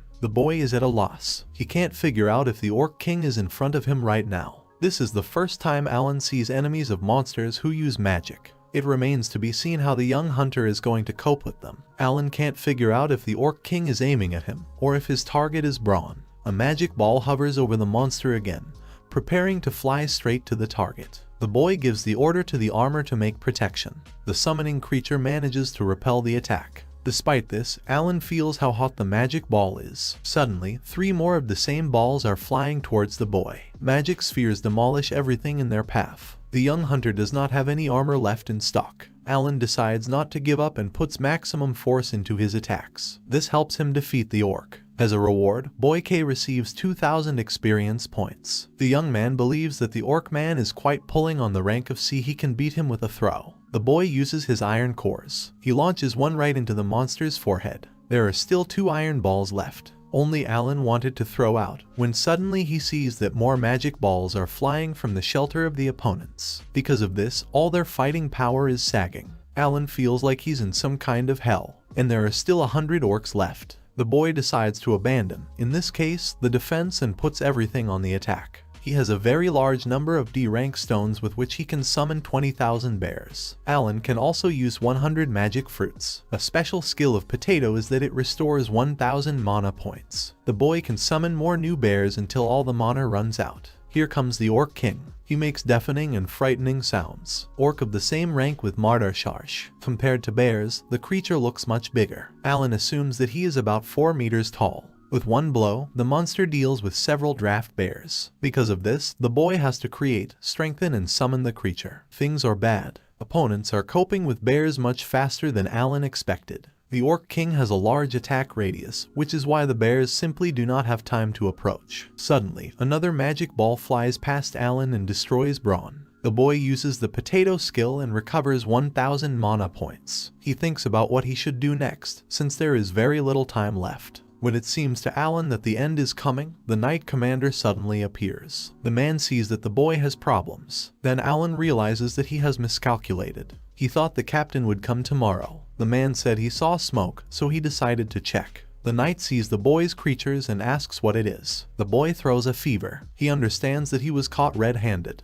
Alan hopes that the commander will think that these are ordinary monsters. I have to recall all my creatures. The knight simply ignores the beasts. He didn't hesitate for a second in front of the orc kings. The boy had heard that he could handle Mardargarsh as well. He is the strongest knight of the House of Grandel. The man says that he will take the orcs on himself, and the boy will have the rest. They are joined by a spearman who, so to speak, takes away Alan's experience. But he does not get upset, because this is a good reason to see how professionals work. The spearman seems careless. The orc king is fast and has a large attack radius. Without much haste, the commander approaches the monster and calmly strikes him. Alan remains impressed after this. The captain of the knights was nicknamed the Demon of War Xenoph. This is the nickname he got because of his incredible strength. The orc king got very angry, but the captain of the knights of the monster attack does not care. He holds the punch well, and the size of his opponents is not important to him. The spearman is also not far behind. He copes well with opponents, leaving them even the slightest chance of victory. The captain and his assistant amaze the boy with their skills. He believes that Xenoph uses exactly the special skill that Siren once tried on him. It turns out that the whole strength of swordsmen and spearmen lies in their talent. The captain generally coped with the orc king for once or twice and did not even use the skill. After the battle, the man approaches Alan and asks him to help them get to the city. The boy even feels uncomfortable somehow from the fact that the man saw so much and didn't even ask him anything. Alan asks permission from the captain to pull the stones out of the monsters. He doesn't mind. Alan deftly wields his sword and finishes quickly. If they leave everything as it is possible that other orcs will populate the village. Therefore, Alan believes that he did everything right. The group set up camp and, having built a fire, began to prepare for dinner. After a while, they begin their meal. The commander asks Alan if he has cleared all the goblin villages. The boy confirmed this by saying that he had walked through 52 villages. Most likely, there is no more left. The captain thought so. He begins to tell that 4 years ago the village of Siren began to supply Albasharan carcasses in large quantities. Then, I increased the production of wild boars many times. Although, initially, the duty was 10 carcasses per year. For his services, Alan was taken into service at the Granville mansion. As soon as the boy appeared, the carcasses of monsters with carved stones began to be found near the city. Recently, all goblin villages have disappeared in the area, which also have magic stones carved. Also, all their settlements were burned down. Alan not only hunted game, but also single-handedly exterminated monsters of rank C, and finally, he showed himself well in a duel with Mikhail, forcing him to sweat hard. The boy understands that everything he tried so hard to hide has been revealed. But at the same time, Alan was told that he had no talents. Besides, the priest swore with one voice that all this was true. But do they remember the events of 5 years ago? When a bright light filled the room, blinding the eyes, when the boy with the black hair touched the ball, that there were some symbols in the talent column. After all, they couldn't read them. Alan's magic power level was also low. Therefore, it was easier for them to declare that the boy had no talents. The captain of the knights claims that the child has talent. These are just the animals with whom he fought together, shoulder to shoulder. Alan decides not to say another word. Otherwise, it can shake up too much, and then there will be a lot more problems. He asks the man if he's finished with the interrogation. He promised that the conversation would be between them. But, in truth, the Baron already guessed about the boy's talent. He noticed that Alan was very fond of hunting. And that's why the raccoon boy got his current status. Come to think of it, he let the kid do whatever he wanted. The knight knew that sooner or later he would be interested in it, but he could not tell anything. The man said that the boy could ask the Baron personally. The boy finds the man's manner of speech a little strange. This is confirmed by the fact that the captain promised to keep everything a secret, provided that the boy would tell him how he managed to kill all these monsters. But they're on the same side. The boy feels ashamed, but agrees. Now he doesn't have to hunt to raise his experience. At this time, one of the soldiers informs the captain that the hot water is ready. As a token of gratitude, Alan asks the man's permission to rub his back. When he turns his back to him, the boy notices huge scars and wounds on his back. Alan is generally surprised how the captain managed to survive. He asks if his wounds hurt. The boy has a restoring magic and offers to apply it. But the man refuses, assured that everything is fine with him. Alan can't call today's hunt a success. He, of course, killed a lot of orcs, but still did not cope with it the way he wanted. Alan needs to train more to fight the king alone next time. The captain of the knights, as if reading the boy's thoughts, asks if he had fun hunting. Alan replies that he had a lot of fun. Overcoming the obstacles sent to him by the goddess gave the boy pleasure. When the level increases, all wounds disappear. As far as the boy remembers, when the commander came to them, there were all the same wounds on his face. Alan wondered if it was really so hard to raise the level. The next morning, the Order of Knights reported on the cleanup of several places captured by monsters. Cecile was very worried about the boy all this time, so when she saw him, she threw her arms around his neck. The Baron is glad to see Alan. Despite the fact that he ran away from home without warning anyone, no one began to condemn the boy for this. But what is Alan going to do next? 2 weeks have passed since the day Alan was rescued by the captain of the Knights, and now it's time for the second attack on the Orc village. The boy copes with the Orc King again and gets 2,500 experience points for it. He's doing well this time. Alan is interested in the question of whether he will always win now. 40 bears attack the village from 4 sides, and thus cut off all escape routes. So the young man was able to find and destroy the orc magicians. Even if the bears fall in battle, the boy will recognize the new ones and eventually defeat the Orc King. And Alan himself, during the battle, like a real general, will sit on the sidelines and wait for the results of the application of his attack plans. In total, the boy receives 335,000 experience points. That's 7 times more than a goblin village. Alan praises his bears again after the fight. Now it's time to collect the stones. The boy may have lost the first time, but he came back and took revenge. That's what it means to be a gamer. In the form of a carcass, the Orc King turns out to be bigger than it seemed earlier. Alan gets his first rank B stone. This time he spent 120 stones of rank D. The boy plans to save further. In the 10th month, Alan turns 11. Since May, he has cleaned up about 20 orc villages. As promised, I reported everything to the captain of the Knights. Initially, the mithril mines were planned to open in 3 years, but with the help of Alan, this period was reduced to 2 years. Therefore, it is expected that they will start working from the spring of next year. His Majesty's envoys come to the Granville house. They note that the Baron's estate is perfect. Did they come just to lavish praise? The Lord greets the guests and is interested in what business they have come to them today. The Lord and his retinue have served His Majesty faithfully since the day the Baron inherited the title. The king would like to express his gratitude to the Lord for his faithful service. The Baron thanks and says that he is not worthy of such praise. In this world, praise is a vanishing and rare event. The messenger arrived to personally deliver one thing to the man. He hands the letter to the Lord. It was sent by the master's son, Mihai Grandel. They haven't heard from him for half a year. Cecile remembers that her brother promised to write to her often. Holding the letter in his hands, the Baron feels that something is wrong. The man asks in horror when the letter was written. They answer him, 3 months ago. Mikhail's mother asks her husband to give her the contents to read. When a woman picks up a letter, she begins to sob. It turns out that Mihai died doing his duty as a nobleman. The Lord cannot believe in his son's death to the last. He asks again if this is a mistake. The man does not understand why this happened after some half a year. Then the Baron turns to a desperate cry, saying that Mihai had just graduated from the academy. Had he been sent to a dangerous place because they were lower-ranking aristocrats? The king's envoy asks with a certain threat if the Baron dares to oppose the will of the king. Mikhail's mother can't hold back her tears. A woman in complete despair cannot believe what is happening.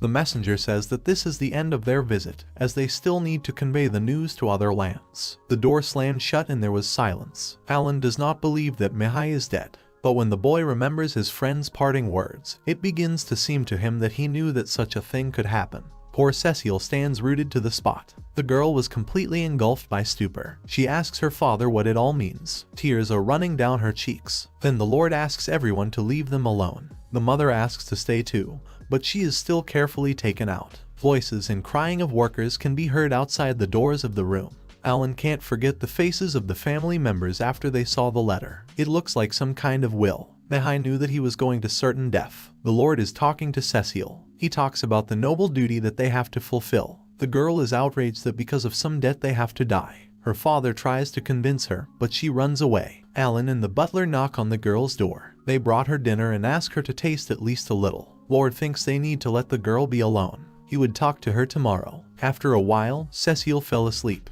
Thomas is indignant because he was left in the dark. The boy will find out about everything when he becomes the next head of the House of Granville. Morning comes. The butler is worried that the girl has not eaten anything since the evening, and it is unknown whether she will agree to have breakfast. One guy says he heard about the sad fate of the Granville family even before he came here to work. In truth, the parents and brothers of Mr. Granville suffered the same fate. But to think of dying at the age of 15. The guy remembers how Mr. Mihai always helped him.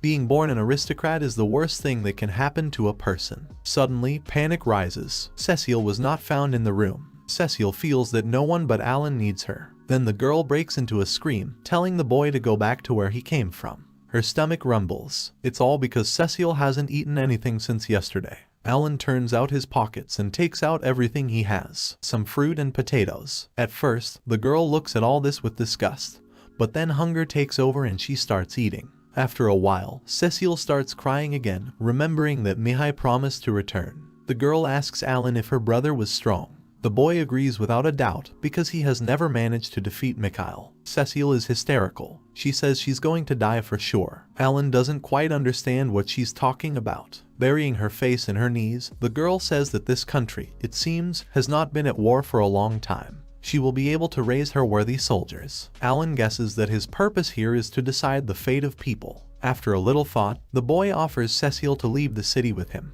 Just forget about everything and start traveling together. Moreover, Alan has some savings. The girl begins to be indignant. After all, for her it is incomprehensible to the mind. And who does Alan even think he is? The boy says that he thought to wait 12 years and join the Guild of Adventurers. Cecile claims that they will study at the academy, and that the shell casing is just some kind of stupidity. The boy asks if it is necessary for the girl to study at this academy at all. He hints to her that only she has the right to choose what to do with her life and how she wants to live it. After a little thought, Cecile decides to go back. Alan understood her. The girl asks the boy to carry her as she is very tired. When the boy picks her up, she buries herself in his shoulder and thanks Alan for everything. He is grateful for her kindness. Some time later, the guys return to the estate. Worried parents rush to their daughter. Cecile begins to cry and beg their forgiveness. The Lord is very glad that the girl is safe. He asks her forgiveness for everything he said then. Then, taking her face in his hands and looking into her eyes, the man tells Cecile not to worry about anything else. They are about to resume the extraction of mithril and with its help free the girl from the noble debt.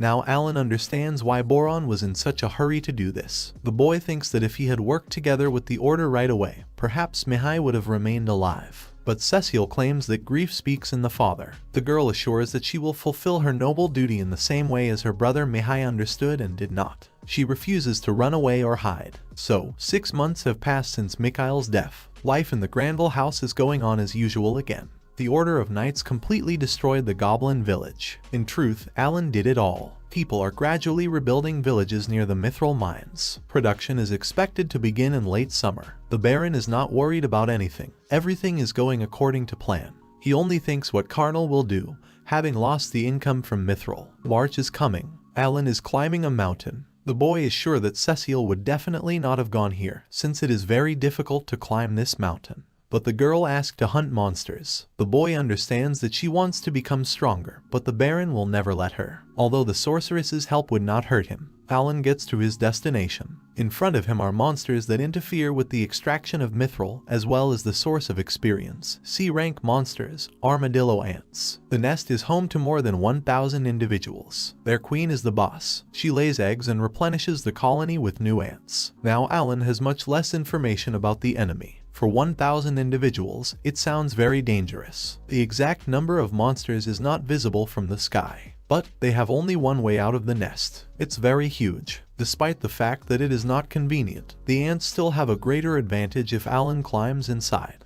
To do this, the boy must first reduce their number. Alan plans to stick to the same tactics as before. First, the boy will summon 6 bears. It was this world that taught Alan how to fight. Anyway, time is running out. The battle begins. Alan's creatures have a lot of experience, so they hit weak spots. But the opponents are pushing with numbers. The boy put 3 bears on the ant to bear as few losses as possible. The intelligence of bears is 130 units. However, strategies and tactics are not available to them due to low intelligence, and therefore they make a lot of mistakes. Hawk's intelligence is higher 50 plus 200. Alan unites a bear and a bird. Thanks to this symbiosis, things will go much faster. A whole month has passed, and the boy still hasn't cleaned this nest yet. Twice a week, 200 individuals. If you think about it, he should have already killed more than 2,000 opponents. If what they said was true, then he should have already cleaned out the nest. But the strangest thing is that a few days after killing ants, their corpses simply disappear. There is a possibility that the queen eats them in order to produce new ones. Alan gets a huge amount of experience. The ants come out of the nest one by one, so the boy can't even pick them up.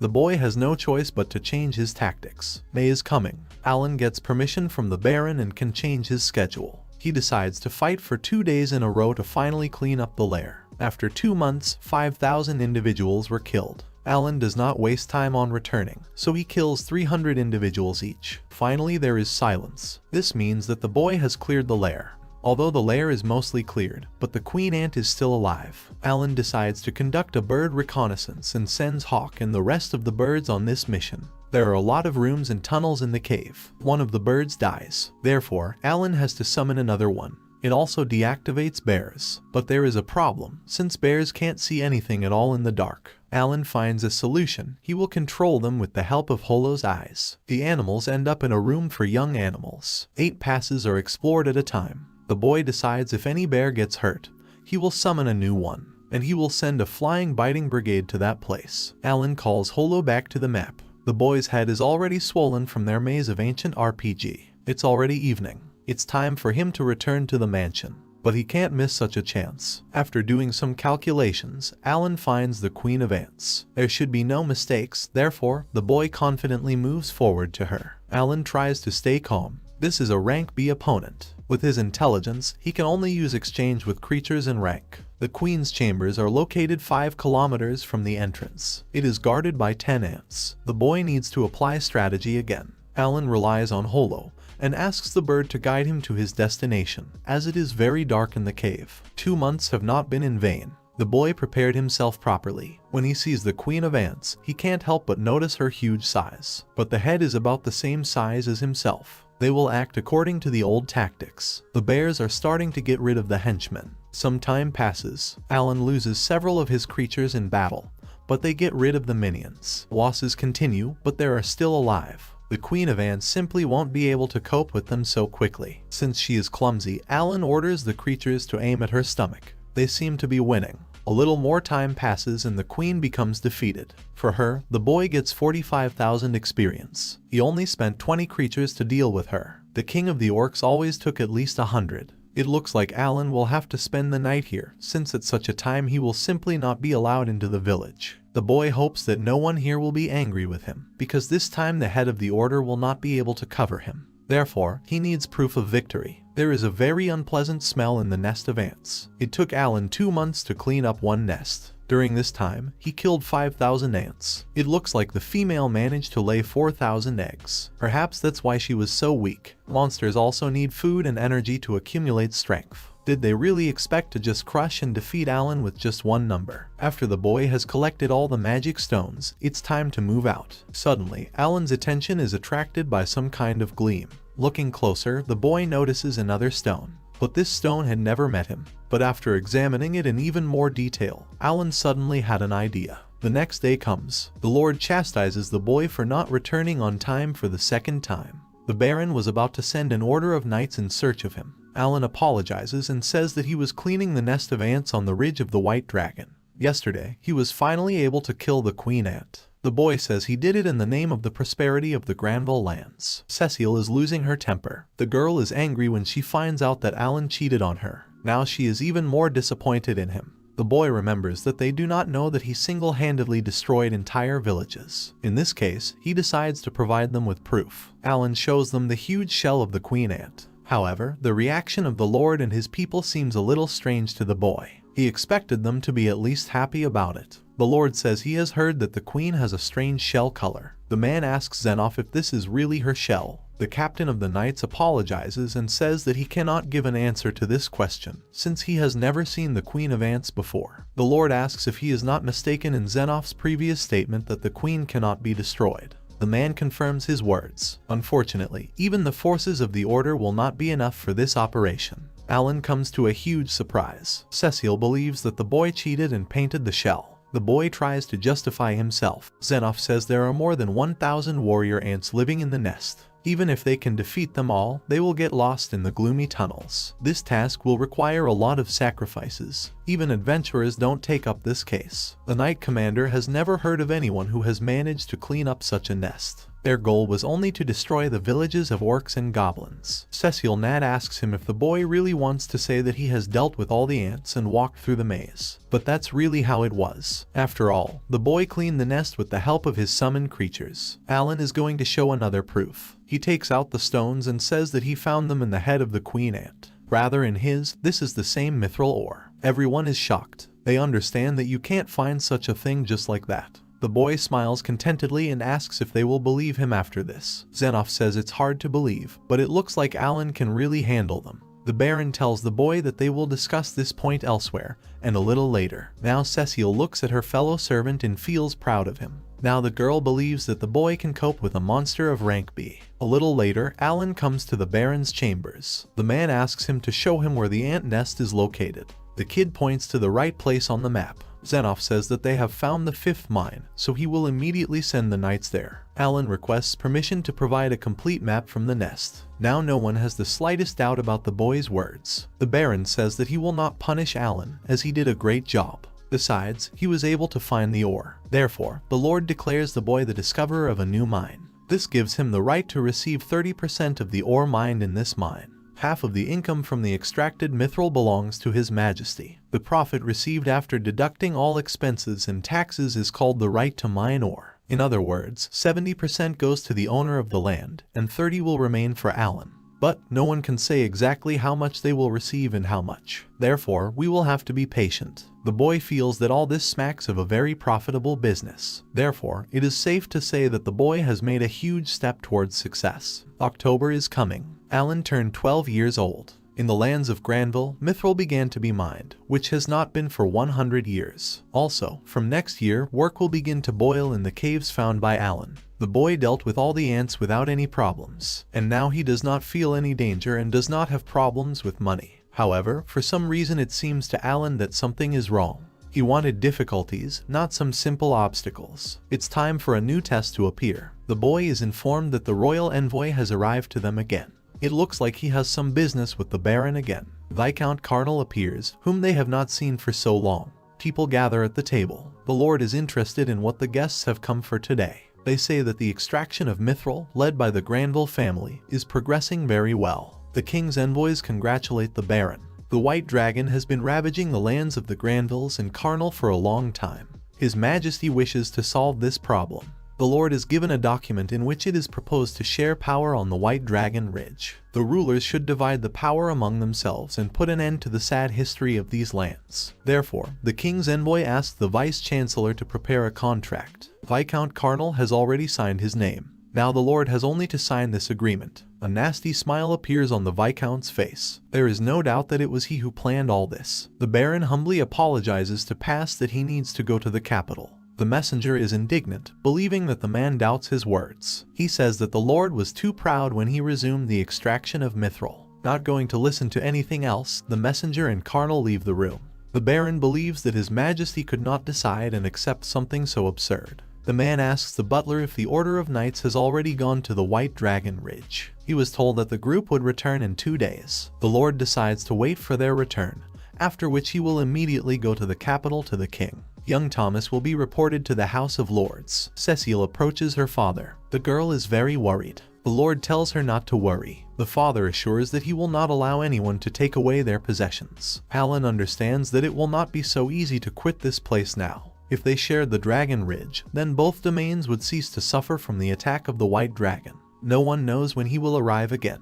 To some extent, this measure can provide stability. It would be good if it did not concern Viscount Cardinal, because he is a pure traitor. If the Baron refuses, he will not see a quiet life. Alan is thinking about options that might suit Lord. Suddenly there is a crash and panic rises. Everyone is excited and runs to the 2nd floor to check if everything is okay with Cecile. When Alan runs upstairs, he sees that a large dent has formed in the wall. Just below lies the body of one of the butlers. When the boy passes a little further, he sees that Cecile is being abducted by some group of people. The boy bears his sword and rushes to save his mistress. The bandits are going to escape through the window. Alan strikes one of them. He reflects it. They start fighting. The sound of swords reverberates throughout the room. Since the opponent is very strong, Alan will have to use the summoning. But first, the boy uses a magic fruit that restores 1000 mana units. Alan also treats the servant with the help of a healing herb. Thus, it also restores 1000 units. The bandit begins to provoke the boy, but he does not need to be asked twice. Alan begins to strike with great speed, which surprises the opponent. At this time, the Lord is informed that they have been attacked and are trying to kidnap Cecile. One of the bandits throws a smoke bomb. The boy thinks that this bomb is poison. The alarm is being sounded around and people are taking up arms. Alan notices Cecile. The girl is unconscious. He really hopes she's okay. The boy feels that his consciousness is beginning to grow cloudy. There's someone in the room, and that someone kidnaps Alan. Thoughts begin to spin in the boy's head. He is not able to assess the situation sensibly. If only he could get up. The boy's strength had completely left him. Alan thinks he's incredibly lucky they didn't just kill him. The conscript can fight with his eyes closed. This time he calls for chappy birds with the following characteristics: Strength 7, Mana 0, Attack 5, Endurance 6, Dexterity 10 plus 200, Intelligence 10 plus 200, Luck 8. A special skill is voice imitation. Alan exchanges consciousness, now controls the birds. The boy begins to assess the current situation. There are 3 people in the room. This room looks like some kind of kitchen. Suddenly someone's voice is heard. A man enters the room and asks why there are 2 children here. One of the bandits says that the dark one wields a sword well, so they could use it somehow.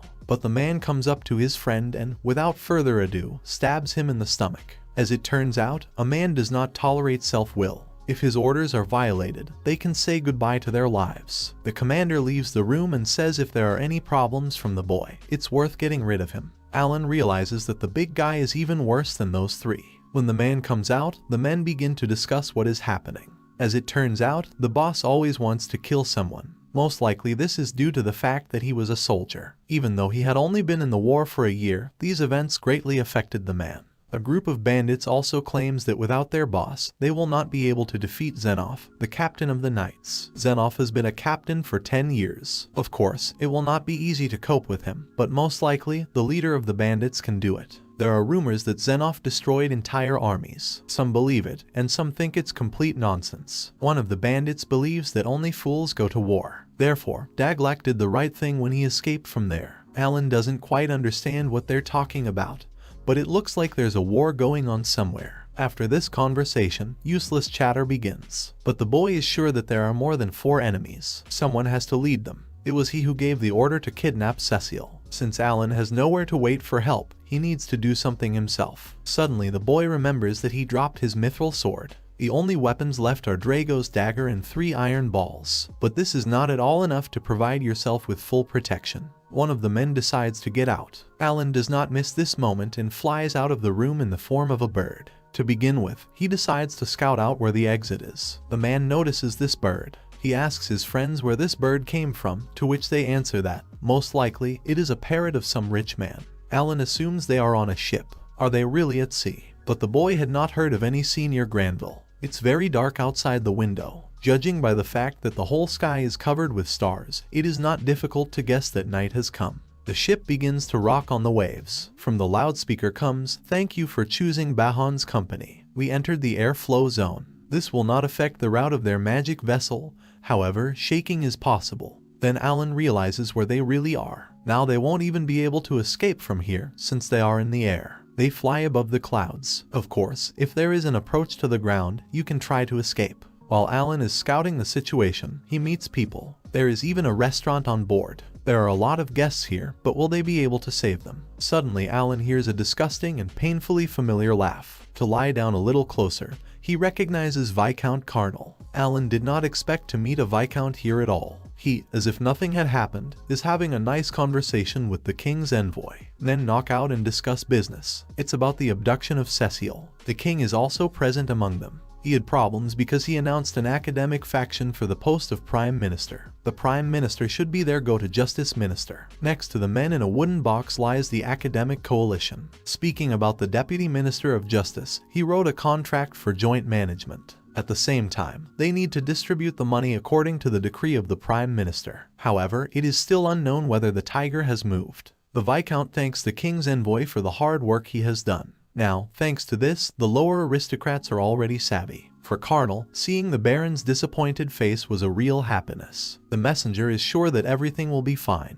But if the Baron makes a fuss, they might get into trouble. The Viscount says that's why they kidnapped the Lord's daughter. The Baron dotes on his daughter. Besides, he recently lost his son. They will send him a warning in which they will say that they will not do anything bad to the girl. But if he still does not want to sign the contract, Carnal believes that as proof of the determination of their actions, something can be done with the girl. Upon hearing this, Alan becomes enraged. He just hates that nasty Viscount. The messenger adds, if the Lord decides to enter their territory to save his daughter, they can sue him for crossing the border. Therefore, even if there are problems, they have a trump card up their sleeve. The Viscount did not think that they would do so. It will be easy if they get Mithril. Alan doesn't know if he can use the money that way. The Baron is in a quandary. Now the boy needs to save Cecile faster. At this time, the girl is just coming to her senses. The girl makes a small noise that attracts bandits. One big guy starts talking. Alan thought she was still asleep. A very strong substance was used on the girl, from which a person falls into an antibiotic state for a short time. Cecile starts crying, but she can't speak because her mouth has been bandaged. Men are starting to get angry about it. He rises from his seat and, speaking threats, comes closer. Alan realizes that they have no choice but to move. It's time to attack. The boy is getting ready. Then, he calls the butterfly and orders it to attack the enemy. Bandits get scared.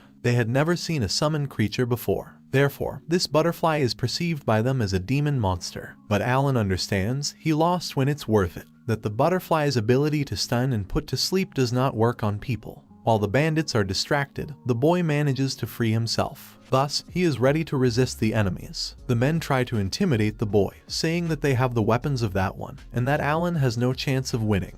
But they don't know that he has the summoner skill. Alan summons the bears and orders them to attack the opponents. The bandits don't understand how the animals got here. They are trying to fend off the attacks of predators. At this time, Alan also enters the fight. Already the second opponent is ready. The boy's strength is gradually returning. That leaves one big guy. The boy needs to get rid of that as soon as possible, otherwise reinforcements may come. Alan is very serious. He will do everything in his power. The boy summons Braun, and he provides him with body protection. The summoner uses a worm, a spider, and a salmon. The boy orders the salmon to be scattered. When the bandit takes aim at Cecilia, Alan orders the worm to use force, and the spider to hold the opponent. After learning that a child can control monsters, the big guy is shocked. Not everyone can have such a talent. While the enemy is distracted, Alan picks the right moment and jumps to Tom. At first, he aims at the back of the neck, but this does not cause much damage. It seems that his stamina is greater than that needed for the blade.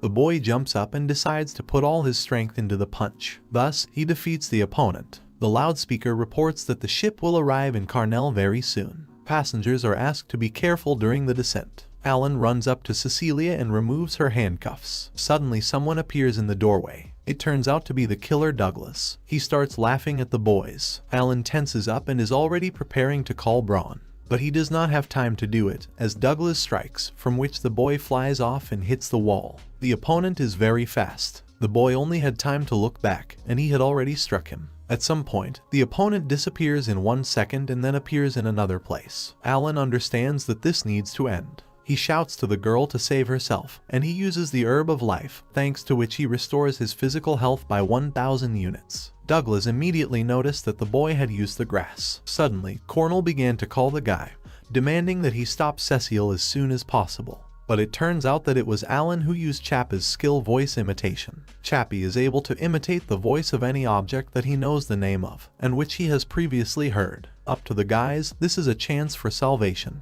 The boy orders the spider to use the entangling thread. It works. Alan quickly picks up the girl and runs away. Douglas begins to get indignant. The web detains him for a while. The boy needs to stop him, so he asks Braun to turn into a wall. Since the spider's thread will soon break, and the armor is destroyed, the guys have little time left. Alan runs to the window and opens it. He tells Cecile that there are still 100 meters to the ground, since the landing has already been reported. He tells the girl that they will have to jump. Thanks to the creatures, the boy increases stamina from 507 to 605 to 507 to 845. If the status doesn't lie, the jump shouldn't be a problem with so much stamina. The girl is indignant and protests, but she has no choice. Alan takes her tighter and jumps out the window. Landing, the boy breaks both his legs. He starts screaming in pain. He also applies the herb of life, which restores not only 1,000 units of physical health, but also broken bones. With a mad and joyful face, Alan shouts to Mrs. Cecile that they are returning to Granverge. Alan immediately asks if the girl has any pain. There's nothing wrong with Cecile. She also asks how the boy himself is. Thanks to the grass, he is whole. There is the noise of a landed ship.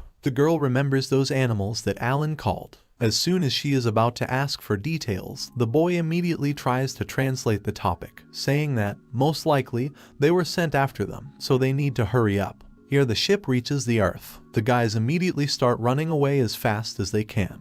Alan warns that he will run with all his might, and Cecile's main task will be to hold on to him very tightly. It would be nice to find a way out of Carnal's enemy territory. The boy uses birds to scout the situation. Thus, he learns that the Viscount is talking to Douglas, whom Alan thought was killed. The guy is talking about the guys. It's too dark outside, so they couldn't see the fugitives. Douglas doubts that anyone is capable of surviving a fall from such a height. Carnal suggests looking for the corpses of children. Alan understands that the Viscount wants to make sure they are dead, so if they find out that the guys are alive, they will certainly put people on the trail. Resorting to the kingdom, the boy shows the emblem of the Granville family. The soldiers ask what the children are doing here without protection. Alan says it was Lady Cecile's wish. Alan doesn't know exactly where they are, but there should be a customs post on the ridge between the possessions. Probably the safest place to go is from there. The girl asks how many days their journey will take, especially since it's so dark here. Cecile can't see anything at all and she's scared. The boy calms her down, saying that he has the skill of night vision. The most important thing right now is to get away from this city. Alan puts Cecile on a rock and they start talking. They will have to run for a long time, so the boy warns if she needs to go to the bathroom, it's better to go now. Alan also took care of the food. He hands the girl a very appetizing sandwich and a bottle of soda. She asks where he got it all from, but the boy just told the girl to take it and start eating, without any questions. During the meal, Cecile asks if Alan knows the language of animals and birds. He understands only his cuties, the summoned creatures. While saying this, the boy carefully strokes his bird, and she is quite purring. The girl is a little scared by the very fact of the presence of summoned creatures, but when Alan asks if she is scared because of this, the girl does not show a kind, saying that she is not afraid at all. Alan again transfers his consciousness into the bird's body to scout the situation. The boy sees that Carnal and his entourage have guessed that the children are alive. The band is talking about something. After that, Douglas runs away like a bullet somewhere. The boy does not have time to keep track of that. As he suggests, the man moved away from the city. Most likely, he is moving right at the guys. Does he have the skill of a tracker? Alan warns Lady Cecile that they are being chased. They need to leave immediately. The girl asks how he knows this, and Alan replies that he saw it all with his own eyes. Alan picks up the girls and runs as fast as he can. She still doesn't quite understand what's going on. Douglas turned in one direction. It seems to be running right in the footsteps of children. Alan believes that the man has the talent of a scout, and he's very good at tracking people down. In this case, the boy decides to get rid of the tracks and jumps up a tree. This tactic works perfectly and Douglas loses guys. He's unlikely to find them now. Cecile asks the boy if he is going to fight, but he says no. Alan had already faced this opponent on the ship and realized that he could not defeat him. Cecile asks what they should do in this case. Alan explains that he threw Douglas off the trail. Now they need to get to the White Dragon Ridge as soon as possible. Alan jumps on this arbor shield. Braun gently lowers the guys to the ground. The girl is delighted with such a descent. Alan broke away from his opponent by several kilometers, so now they have the opportunity to slow down a little. Also, Alan decides that they will need to do this again later. Today the guys will have to spend the night in the forest. The journey will take 3 days, so the boy advises Cecile to rest as best as possible. She doesn't mind and goes to bed. She wonders if Alan will go to bed too. The boy says that of course he will lie down to rest. After these words, he wishes Cecile good night. A little sad, she closes her eyes and goes to the kingdom of Morpheus. After a while, she wakes up and sees that Alan has not gone to bed. To start a conversation, she decides to ask if it's true that the boy also has talent. If there is, then why didn't he say so earlier? Alan sits and stares at one point. A blanket is on top of his shoulders, and a bird is sitting next to him. After a short silence, he says that no one would have believed him anyway. The boy has a very acute sense of deja vu. Even Douglas must have a limit. The boy keeps thinking, maybe he has already given up and left. Of course, that would be fine.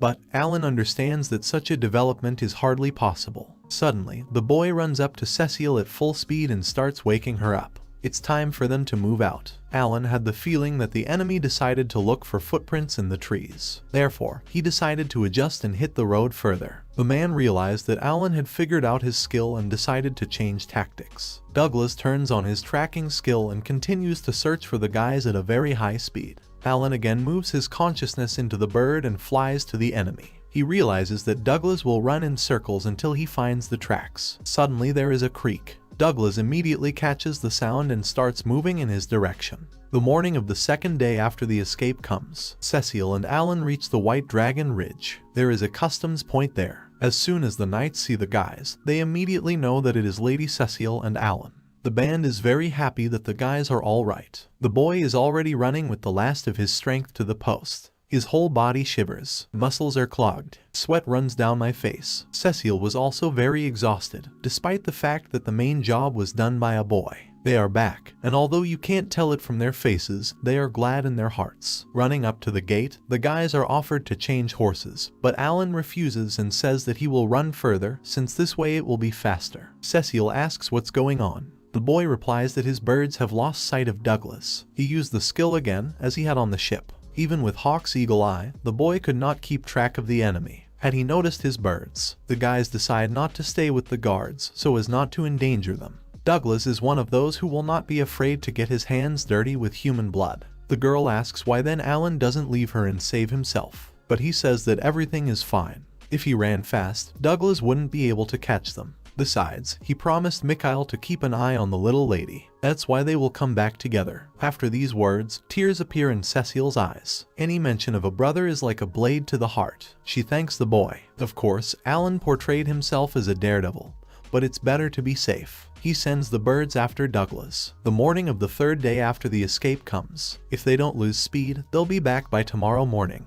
The boy gives the girl the herb of life to recover. They will have very little left. But suddenly, Mardargash meets on their way, and most likely the one that Alan lost his eye 3 years ago. It is difficult to run away from two opponents at once. But there's nothing to do. Alan will have to kill the monster. The boy won't let him stop them. Cecile believes in Alan. Moreover, he recently killed the Queen of Ants, and here he stands in front of his old opponent. They hadn't seen each other for 3 years. Now Alan did not think that such a meeting would come, but now he will deal with the monster in no time. It's time for that very rematch.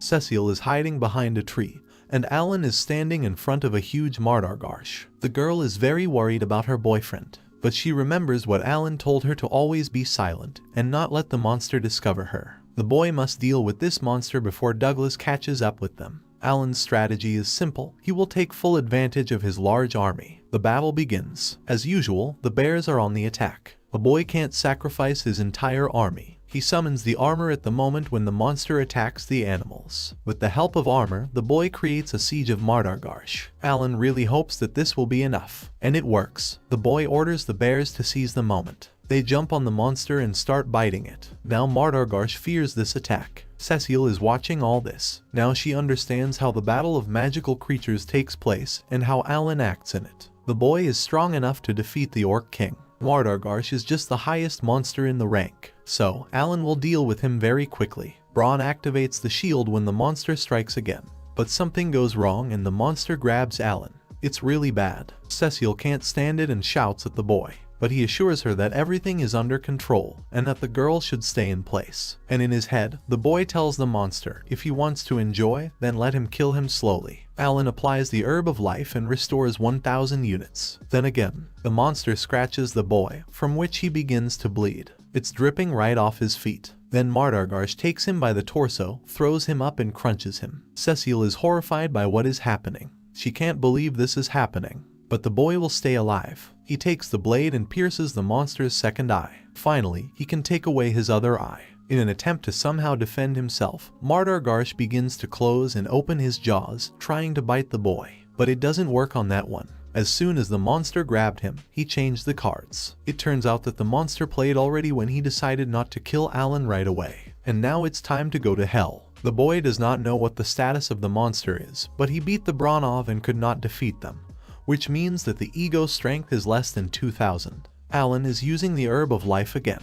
The boy created 100 tons of life grass because he was preparing for a deadly battle with Douglas, and he will continue to use it until he gives up. This, to some extent, evokes nostalgia. So in the game you constantly use potions, fighting with a strong boss. Here Mardargarsh is dying. The boy descends to the ground. For a monster, he gets 82,000 experience points. Finally, 3 years later, his revenge was accomplished. An excited Cecile runs up to Alan. She asks if he's okay. The boy calms the girl, saying that he has a lot of healing potions. The girl starts crying. She was very scared for him. She already thought Alan was dead. The boy apologizes for making her so worried. Most likely, she saw him almost swallowed. But Alan also says that this is not the end, and that they should not relax. Not the best news, but Douglas finds them. He is very angry and is not going to spare anyone. It turns out that this is the end of their 3-day race. Douglas would never have thought that Alan would defeat Mardargarsh, but the evidence is on the face. The man approaches the guys. They start backing away. The problem is also that Alan spent all his iron balls on Mardargarsh, and his dagger got stuck in the monster's eye. And none of the summoned beasts will be able to stop the opponents now. Alan has no more options left, but he asks Cecile to stay behind and promises her that he will defeat the enemy at all costs. Douglas notes that Alan is such a devoted servant that he is even willing to sacrifice his life. This makes the man feel sick. He can't stand people like Alan. The man accelerates and strikes the boy. He flies back. He didn't even notice the opponent's movement. Besides, the boy has run out of magic power. Douglas pulls out his sword and asks Alan if he wants to call his animals, because it's his talent. The man also notices that his magical power is running out, but it only amuses him. Douglas begins to move forward, brandishing his sword. He walks up to the boy and holds up a sword in front of him, saying that time is up. But suddenly there is an explosion. It turns out that Cecile used magic. But can she save Alan? Alan has no strength, and his magic power is exhausted. The girls need to save him. She remembers her father telling her that magic is very dangerous. She is not allowed to use it until she enters the academy. Alan starts screaming at the girl not to use magic, but she intends to save him. Putting all their strength into their fireball, Cecile launches it at the enemy. But the girl does not have time to dodge Douglas's blow. A man swinging and hitting a girl. She flies off and falls to the ground. Alan is furious, grinning. Douglas asks her if she really thought he wouldn't touch her just because he was ordered not to kill her. Then the man turns to the boy. He asks him if it is really so unpleasant to watch his beloved mistress being insulted. He also tells the boy to get up and help her. Alan understood everything on the ship about what kind of person Douglas is. Here he escaped from the battlefield without having served a year. And now, he makes a living by kidnapping children. Such a person cannot be called in any way, except as a geek. This makes Douglas very angry. He runs away and hits the boy again, which throws him back. This is what Alan needs. The man says that the boy, although he has no magical power, but the flow of words, as he realized, is endless. Douglas realizes that the boy himself has spent a lot on this surveillance. Doesn't he want to leave some for the way back? Alan tells the man not to worry, since he has the recovery potion and there are a dozen of them like him. Alan chose a tactic by which this stupid opponent will tell everything about himself. He had already learned that Douglas consumes mana when using skills. Thus, another small piece of the puzzle is formed. There are 3 types of skills. First, the skills that the boy learned from the book a year after birth. These skills are summoning, creation, synthesis. Second, the skills that Alan acquired in childhood through training. These include fencing and throwing. And finally, extra strength, which the boy does not have and will not have. That's right, before his reincarnations, Alan had already seen something similar. Normal mode, class skills and random extra skills are available from birth. This is talent, an innate skill given to a person. Thus, scouts like Douglas will already have the intelligence skill. And he also has an extra skill tracker. Douglas belongs to the scout class. His skills are scouting, robbery, agility, listening, quiet step, detection, fencing, as well as an additional skill tracker. At one point, the man strikes another hard blow at the boy. A sharp pain pierces his whole body. There was no way he could have blocked that series of punches. Douglas notes Alan's stubbornness. The boy uses the herb of life again, thus restoring 1,000 units of health. Even though his opponent is so strong, his potential is only 1 star. Alan has 8 stars. The boy wonders what heights he is able to reach. Douglas looks at his victim and finds this sight disgusting. He is sure that it is worth ridding this world of Alan. The man pulls out a sword and strikes a strong blow at the boy, from which he throws back. The boy begins to bleed, but he doesn't give up. Alan continues to use healing potions. Douglas is annoyed by this. The man is already tired. He wonders how many more healing potions the boy hides on himself. This is exactly what Alan needs. He says that in a little while, and Douglas will have nowhere to run. The man doesn't quite understand what the boy means. The moment he hit Cecile, he signed his own death warrant. There is a noise. A bird flies in the distance. This is exactly the same bird that the man saw on the ship. In addition to this bird, someone else is running in the distance. A column of dust rises. It's getting hard to see. After a while, the silhouette appears again. A man is running straight at Douglas. He's wearing armor. When the man runs closer, Alan recognizes the captain of the knights. The man came running to save the children. A boy's carved bird is sitting on his shoulder. The captain sees the condition of the young hunter. The boy asks him to hurry up, as his supply of medicinal potions is coming to an end. The man laughs it off, saying that he is in a hurry as he can, because such runs are not for his age, especially when he is dressed in armor. Douglas realizes that Alan was trying to buy time, but the realization came to him too late. When the guys came to the border outpost, the boy sent 2 birds to the mansion. Poor Alan is writhing in pain. The monster cut him up too much. His whole body is pierced by a very sharp pain, from which darkening begins in his eyes. To defeat such an enemy, any tricks will do, so the boy is very serious about winning. He had endured too much. Xenoph approaches the enemy. They bare their swords. The commander looks at the poor children, and understands that if he had stayed a little longer, they most likely would not have been alive by his arrival. With his confident look, he assures Alan that the rest of the work is behind him. The man turns to the deserter Douglas. As a knight commanding an army, he says he will cut the enemy to pieces. Douglas now understands what the reward is for 10 years of blameless service in some wilderness. He does not stop throwing punchy phrases and says that even from here he hears this smell of rural nobles. Xenoph doesn't quite understand what he's talking about, but the opponent explains that he always liked to crush noble parasites like him. In an instant, Douglas uses his skill and runs away somewhere at full speed. It is difficult to detect, since the speed is very high. He believes that the knight commanders should know who the scouts are, since he was in that war. Xenoph stands still while the opponent just runs around in circles. The man claims that Douglas is still alive, only because he fled from the battlefield. But he believes that only fools sacrifice themselves in vain. They all fought for the cursed nobles, and all died except him. You can see all his hatred for the nobles by the man's behavior. That's why he also hates the knight commander. The very thought of them makes him sick. When he picks the moment and is about to strike Xenoph, his sword cannot penetrate the armor. There was a slight silence. The man does not understand what kind of skill his opponent has, but the knight captain claims its endurance. It turns out that the armor was pierced, but Xenoph was still not injured. He says, does Douglas really think that he is the only one who has lost loved ones? His comrades sacrificed themselves so that Captain Knights would live. War is a game in which life is at stake, and he will not allow the enemy to escape from his fate. Captain Knight uses the aura blade. The battle begins. Even broken trees are coming. There is a huge column of dust, from which nothing can be seen. But gradually, Alan notices that Xenoph is winning.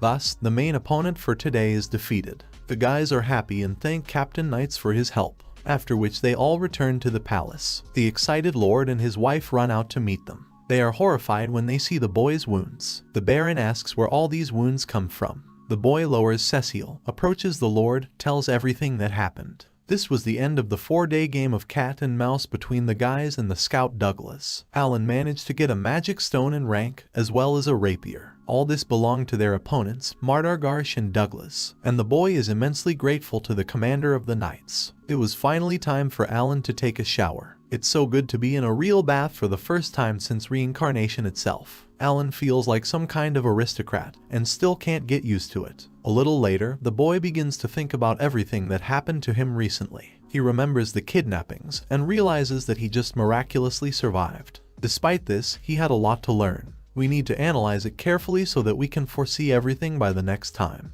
But for now, it wouldn't hurt for him to find his clothes first. If you think about it, the log did not reflect at all how much experience was gained during the battle with the scout. Alan doesn't quite understand what that means. Perhaps the gods of this world don't want people to rock on top of each other. The boy understands that it is time to go to the ram, as he is already tired of waiting for his report. After getting dressed, Alan moves into the room where everyone has already gathered and is waiting for him. The boy tells everything, with special details. The Lord understands that Viscount Carnal was behind all this abomination after all. Alan confirms this speculation of the Baron, saying that undoubtedly, he started all this to achieve joint management of the mithril mines, and for that, he joined the school with the royal envoy. The Lord's wife can't believe that he decided to do this. The Lord himself is enraged by such news. He is very angry with the Viscount. The man believes that such actions are not acceptable for representatives of the noble class. We need to go to the palace immediately and report everything to the king himself. Alan feels that he has succeeded, but the boy understands that the vultures will not even let the Lord to the king on your doorstep. If he starts demanding justice, then he will only make it worse for himself. The Baron seems to understand this himself. No wonder there is despair in his gaze. Out of spite, it should still be punished. Alan turns to the Lord and asks him to listen to his suggestions first. The man lets him talk. The boy begins by saying that he, the son of Rodden, refuses his share of the proceeds from the newly discovered mithril mine, and humbly hands it over to the Lord. And this news surprises everyone. But in return, the boy only asks one thing, that the man make every effort, and all these means, to achieve justice for the sake of Alan and Lady Cecile. The Lord asks if the boy, almost in plain text, advises him to bribe royal officials. Alan believes that a man has an advantage, and these advantages should be taken advantage of. But the Lord thinks that in this case he will be no different from Viscount Carnal. Alan understands how the noble Baron hates using dirty methods. But if you leave everything as it is, the Viscount will recover from defeat and bear a new blow. Alan's father always had his hands up to the elbows in mud. He held a spear or a hoe in them. He fought for his family as best he could, even as a forced peasant. And now the boy wants the Lord to fight for his family, and that he is not afraid to get his painted cuffs dirty. The butler asks how the boy dares to speak in such a tone with his master. But the Lord stops the butler. They say that later he will punish the boy for his audacity. He would like to convey to Alan the story that his father died when he, too, was at the same age as the boy now. The mother, unable to stand the grief, went after her husband. The elder brother of the Lord inherited these possessions, but died a few years later. He taught his nobility how to be honest and fair. The dollar was going to stay on this path until the end of his days, and now he has lived to be taught treachery by a young cat. The Baron agrees to take advantage of the boy's offer and says that he will fight for his family, as befits an aristocrat. Alan is very happy to hear that. Cecile goes up to her father and hugs him. The boy still wants to say something to the man, but at the same time, so that he does not perceive it as another condition. Alan asks him before leaving for the capital to tell about the very noble duty of Lady Cecile. The girl picked it up and said that she also requires it. The boy was right, the Lord's daughter doesn't know much either. The Baron agrees and says that her teacher will explain everything to the children. Alan thanks the Lord for his trust. The man says it's time for him to get ready to leave. He asks the guys to take care of everything in his absence. A few days pass after the Lord's departure. A large number of guards were placed in the house. Cecile asks the teacher why they have so many soldiers in the house. He replies that her safety is above all. The man also adds that he is very glad that the children have returned safely. The girl says that all this is due to Alan. But the boy says that she also helped him a lot. Cecile is already tired of being in constant ignorance. The guys want to know everything about the noble duty. The teacher first asks to mention that nothing said here should reach outside ears, and no one will ask about it at the academy exam either. The children understood everything. They have a long conversation ahead of them. So before starting, the teacher hands them a map of the world. The teacher notices that the boy is very erudite. The biggest continent is their continent. It is located in the center. Yes, this does not mean that they are the biggest and greatest. Their kingdom of Ledesh is just one in a row, and the huge empire of Jayamut borders on the north of Snim. And once there was an invasion of the empire on the lands of the kingdom. But that was a long time ago, and since then all the warriors have stopped. But this story is a kingdom, the one that teaches schools. This is the story of a demon lord who once appeared on a forgotten continent. Alan remembers that before the start of the game he was asked to choose his class, and among them was the demon lord. It turns out that he was in this world, too. Exactly 112 years ago, he announced his appearance and sent messages to all earthly rulers with an order to submit. But no one had a reason to listen to him. And then 62 years later, when its existence was already forgotten, a cataclysm occurred. Those who were rank E became rank D, and the A rank monsters turned into real S rank monsters. Many people who had lived a quiet life before became victims in the year of cataclysms. Millions died in 1 year, and all this was done by the demon lord.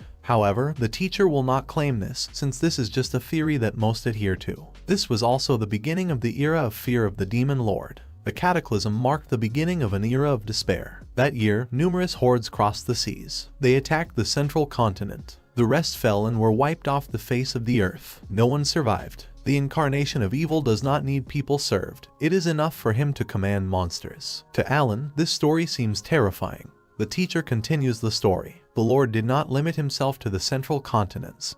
His other hordes invaded 2 neighboring ones. To the northwest lies the continent of Waukesha, the land of the dwarves. Extremely advanced in technological terms, they repelled all attacks with the help of giant golem warriors. On the other side lies Rosenheim, to the northeast. This is the land of the elves. Summoning the spirits of Rosen to help, the elves fought the demons, led by their queen. In the face of moving threats, on the eve of imminent destruction, all the rulers of the world have united, creating a commonwealth of 5 continents. There was an immediate transfer of people and soldiers. Well, even after that, the situation did not improve much. At that time, people deprived of talents were sent to war, hoping to defeat the enemy by numbers, but this only resulted in a bloodbath. At the same time, the father of their current lord died. Only after a whole series of terrible defeats, people came to the idea of creating an academy on every continent. Talented children were trained in these academies to then go to the front. But even so, there were not enough forces to hold the invading armies. As a result, a quarter of the Yamada Empire turned into a deserted wasteland. The time has come for the teacher to stand up for their peace and well-being. He returned, but none of his comrades could survive this fierce war. And so decades have passed. No one believed that it would be possible to stop the Demon Lord. But the founder god, the Lord, Elmia, still did not leave people and sent them hope. Her name was Hermios. He had the talent of heroes. In the Yamada Empire, such a talented child was born for the first time. Hermios entered the academy at 12, went to war at the age of 15. He confidently recaptured all the lands captured from the empire, and at the age of 22, he confidently restrains their onslaught. Alan understands that there are absolute unique people with a talent of 5 stars, and it seems that such talents have an impact on the whole world. Since the demon army has not entered the lands of their kingdom, they must support the front with all their might, and so an order was issued on the cultivation of new lands to supply the troops with food. It turns out that the boys' village was not created by chance, but to protect the world from the Demon Lord. Now it is clear why the Lord demanded to increase the production of hog meat, and he did not even try it. All supplies went to the front lines of the wars. This was the whole story of the Demon Lord, which cannot be told to children in ordinary books on the history of the kingdom. The teacher remembers that the boy asked what the noble duty was. This is one of the fundamental acts of the Commonwealth of 5 continents. Every talented representative of the noble class must complete a mandatory 3-year military service. Even members of the royal family do not have the right to refuse. Although, in those places where the hero appears, the situation is generally good. Nevertheless, half of the young people still die on the battlefield. Cecile guesses that her brother died somewhere in these fields. There is a possibility that she will also go to serve on the border of the empire. 50% is too big a loss. The teacher is sorry that he had to say such threatening things. But accepting a noble duty has its advantages. After 3 years of service, you can get a good position in the kingdom. After retiring, the teacher worked at the royal castle, and since he is the same magician as Lady Cecile, he was chosen to be her mentor. The man swears that he will teach her everything he can until she enters the academy. The girl is very grateful to the teacher. Alan raises his hand and wants to ask another question. The Demon Lord was born to destroy the world in its pristine normal mode. And now, 10 years after the birth of the hero, the boy chose hell and came to this world. It was as if the world itself was waiting for someone to appear who would choose the hell mode. The Demon Lord, his army, the hero, and the alliance of the 5 continents, as well as the appearance of a boy in this world. A balance that is in terrible balance. But all the secret becomes clear at some point. November is coming. Aaron returns from the capital a month later. It's all right now. The Viscount was brought to light, and his conspiracy was discovered. Now he won't bother the Lord's family for a long time. The wife thanks her husband for his hard work. Lord urgently calls Alan. He finishes his business and runs to the master. The boy enters the room and sits down in front of the man. He says that it may be a little late, but he apologizes to the boy because he was not himself last time. Lord knows that Alan saved his daughter from Cardle. As Lord Granville, and as a father, he is very grateful to the boy. He gives him 230 gold coins. That's how many coins were put for the murder of Mardargarsh. And he also gives another 200, a reward for saving his daughter. Alan thanks the man, but it also seems to him that the Lord is up to something, because he has a strange expression on his face. The boy also pays attention to the third bag of gold. He doesn't understand why it's here. A little later, the man says that, in fact, he is ashamed to admit it, but he asked His Majesty to spare Cecile from performing a noble duty. Alan understands that he wants to save his daughter from hell with all his might.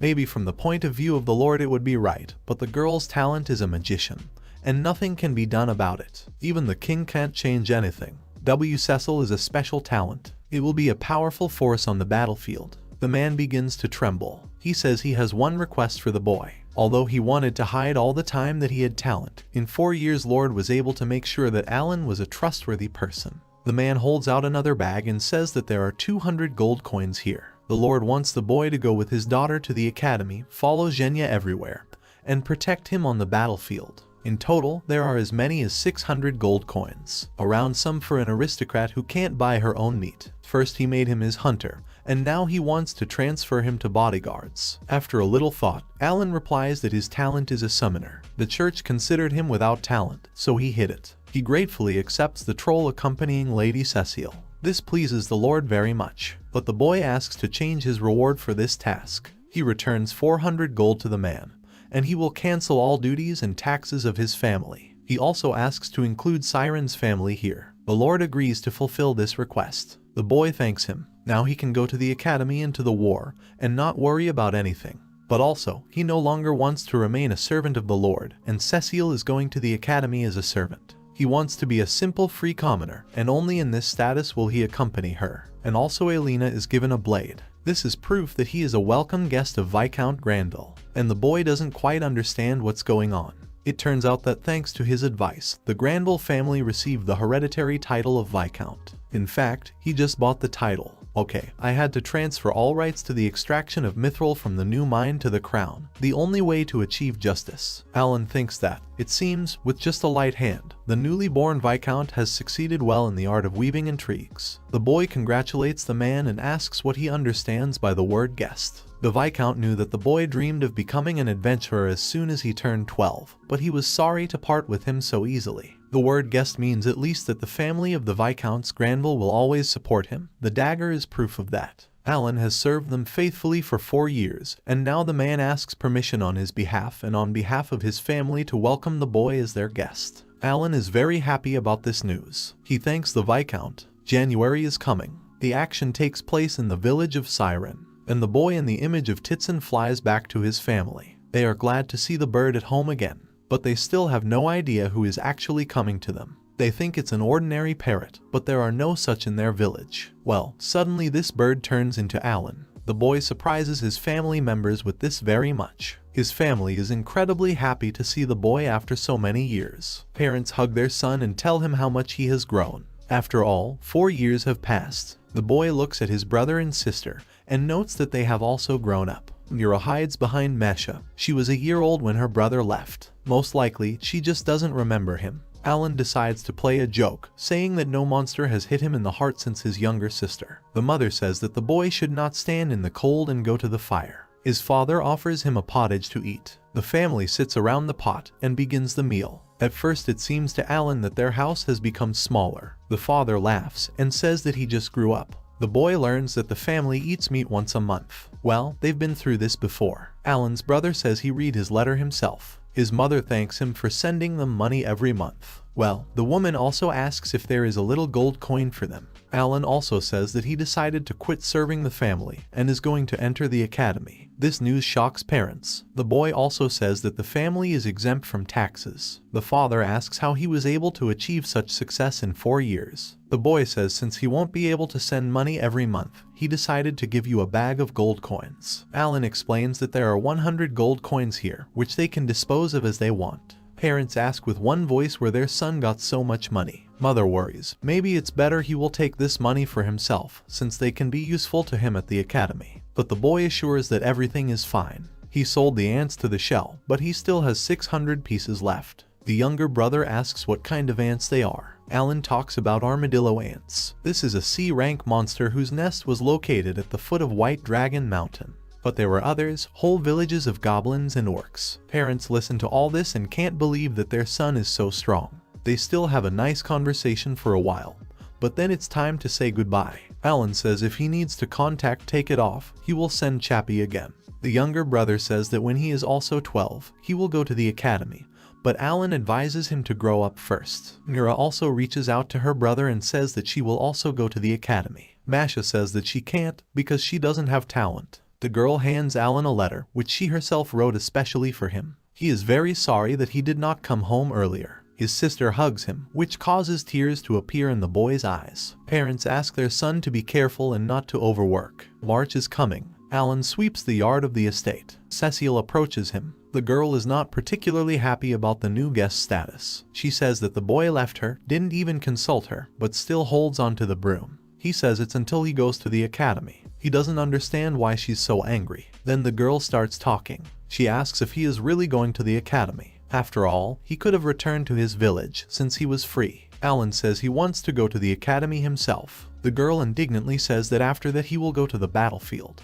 But she doesn't understand why this is all, because this is such a dangerous place. He has no obligations to her now. The boy regrets that everything happened so unexpectedly. Cecile says he's acting weird again. Suddenly, the sound of a carriage arriving is heard. A joyful siren runs out of it and throws herself on the boy's neck. Cecile is not particularly happy about this turn of events. The boy introduces them anyway. He feels that he will be offended again. Siren obviously missed me, so for 4 years. That's how the meeting with the long-awaited friends took place. The guys are standing and talking. Thomas joins them. He tells his sister that it looks like she got into the thick of it. The girl watches as her friend chastises Alan for the fact that he has not met them in all these 4 years, despite the fact that he came to the village. Drago says, jokingly, that in 4 years he has remained the same small. The boy apologizes, saying that he did not want to distract them, since Siren was preparing for the exams. The entrance exam is in 3 years. Alan asks if they are ready for him. In 4 years, the guys have become much stronger. Drago was even able to handle the monster with one left hand. Watching all this, Cecile asks Thomas how he thinks that in Alan's village all the children are sent to the forest to hunt.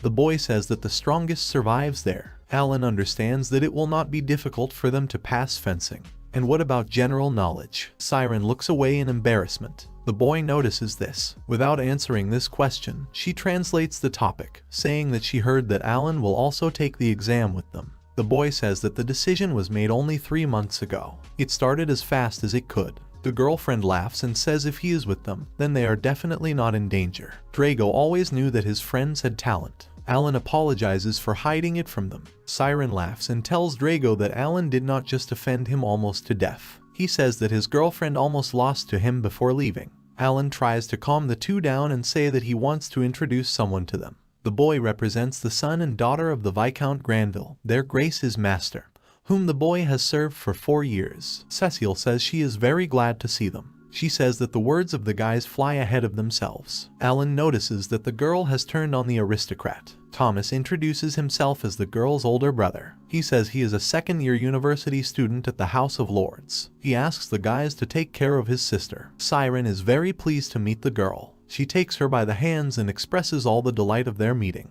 A friend comes in, the Viscount himself. He is pleased to meet the Swordmaster Siren. The girl Mila shakes his hand and says that she was called to their defense. The Viscount also greets Drago. The man assures that within 3 days the Granville family will take care of them. If the guys need anything, they can call the servants at any time. Drago behaves more modestly, unlike his girlfriend. He apologizes for disturbing the servants. The guys also behave inappropriately at the table. But all this justifies them by the fact that they are from the village. Cecile is already beginning to doubt whether Siren is really who she claims to be. Alan assures that, undoubtedly, she is the master of the sword. The girl has always been like that. The first swordsman in the whole kingdom for many years. Special people have special relations to themselves. Siren jumps on the bed and starts asking what this academy is. The girl is sure that there is a dungeon and a bunch of monsters there. She can't wait to take off the fight. Drago wants to become a knight. The boy is looking forward to finishing his studies. The guys are blithely happy. Alan and Cecile are watching them. They are a little ashamed of the guys. Cecile says it's really okay to keep the kids in the dark. After all, they don't know yet that they will be sent to war. Alan says they'll tell them all about it in their own time.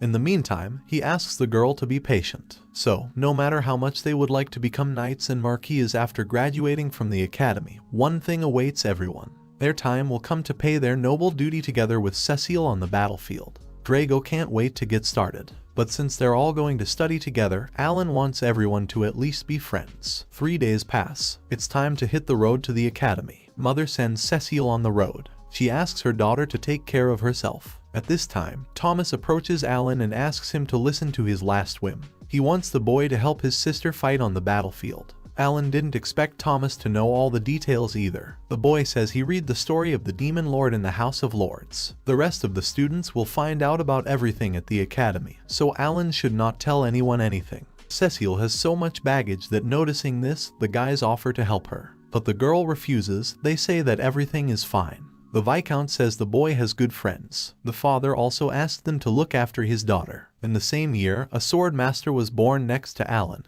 and in the family where he served, there was a real magician, also of the same age. And now they're all going to the academy together. The boy feels that God's plan is buried somewhere here. But everything, as always, depends on the will of the person. The boy asks the Viscount to rely on him. He will defeat the Demon Lord together with Lady Cecile. But after hearing this, the man is outraged, because he asks to protect the girl and not fight with her. Well, it's already late. The boy ran to the carriage, happily waving his hand to the mourners. He asks not to mention them with a vengeance. A joyful Cecile assures that she will definitely return. The Viscount tries to convince the boy not to show any heroism. He asks him not to leave a single step from their beloved lady. The guys climb into the carriage and sets off. The whole city came out to see them off. Even the Adventurers Guild took part in this. That's it, the 4 of them, and went to the academy. Magic ships arrived from all continents. The Spirit King also made a strange prophecy. The hero that is the hope of humanity, a new hope will soon appear. Someone thinks that something is going wrong.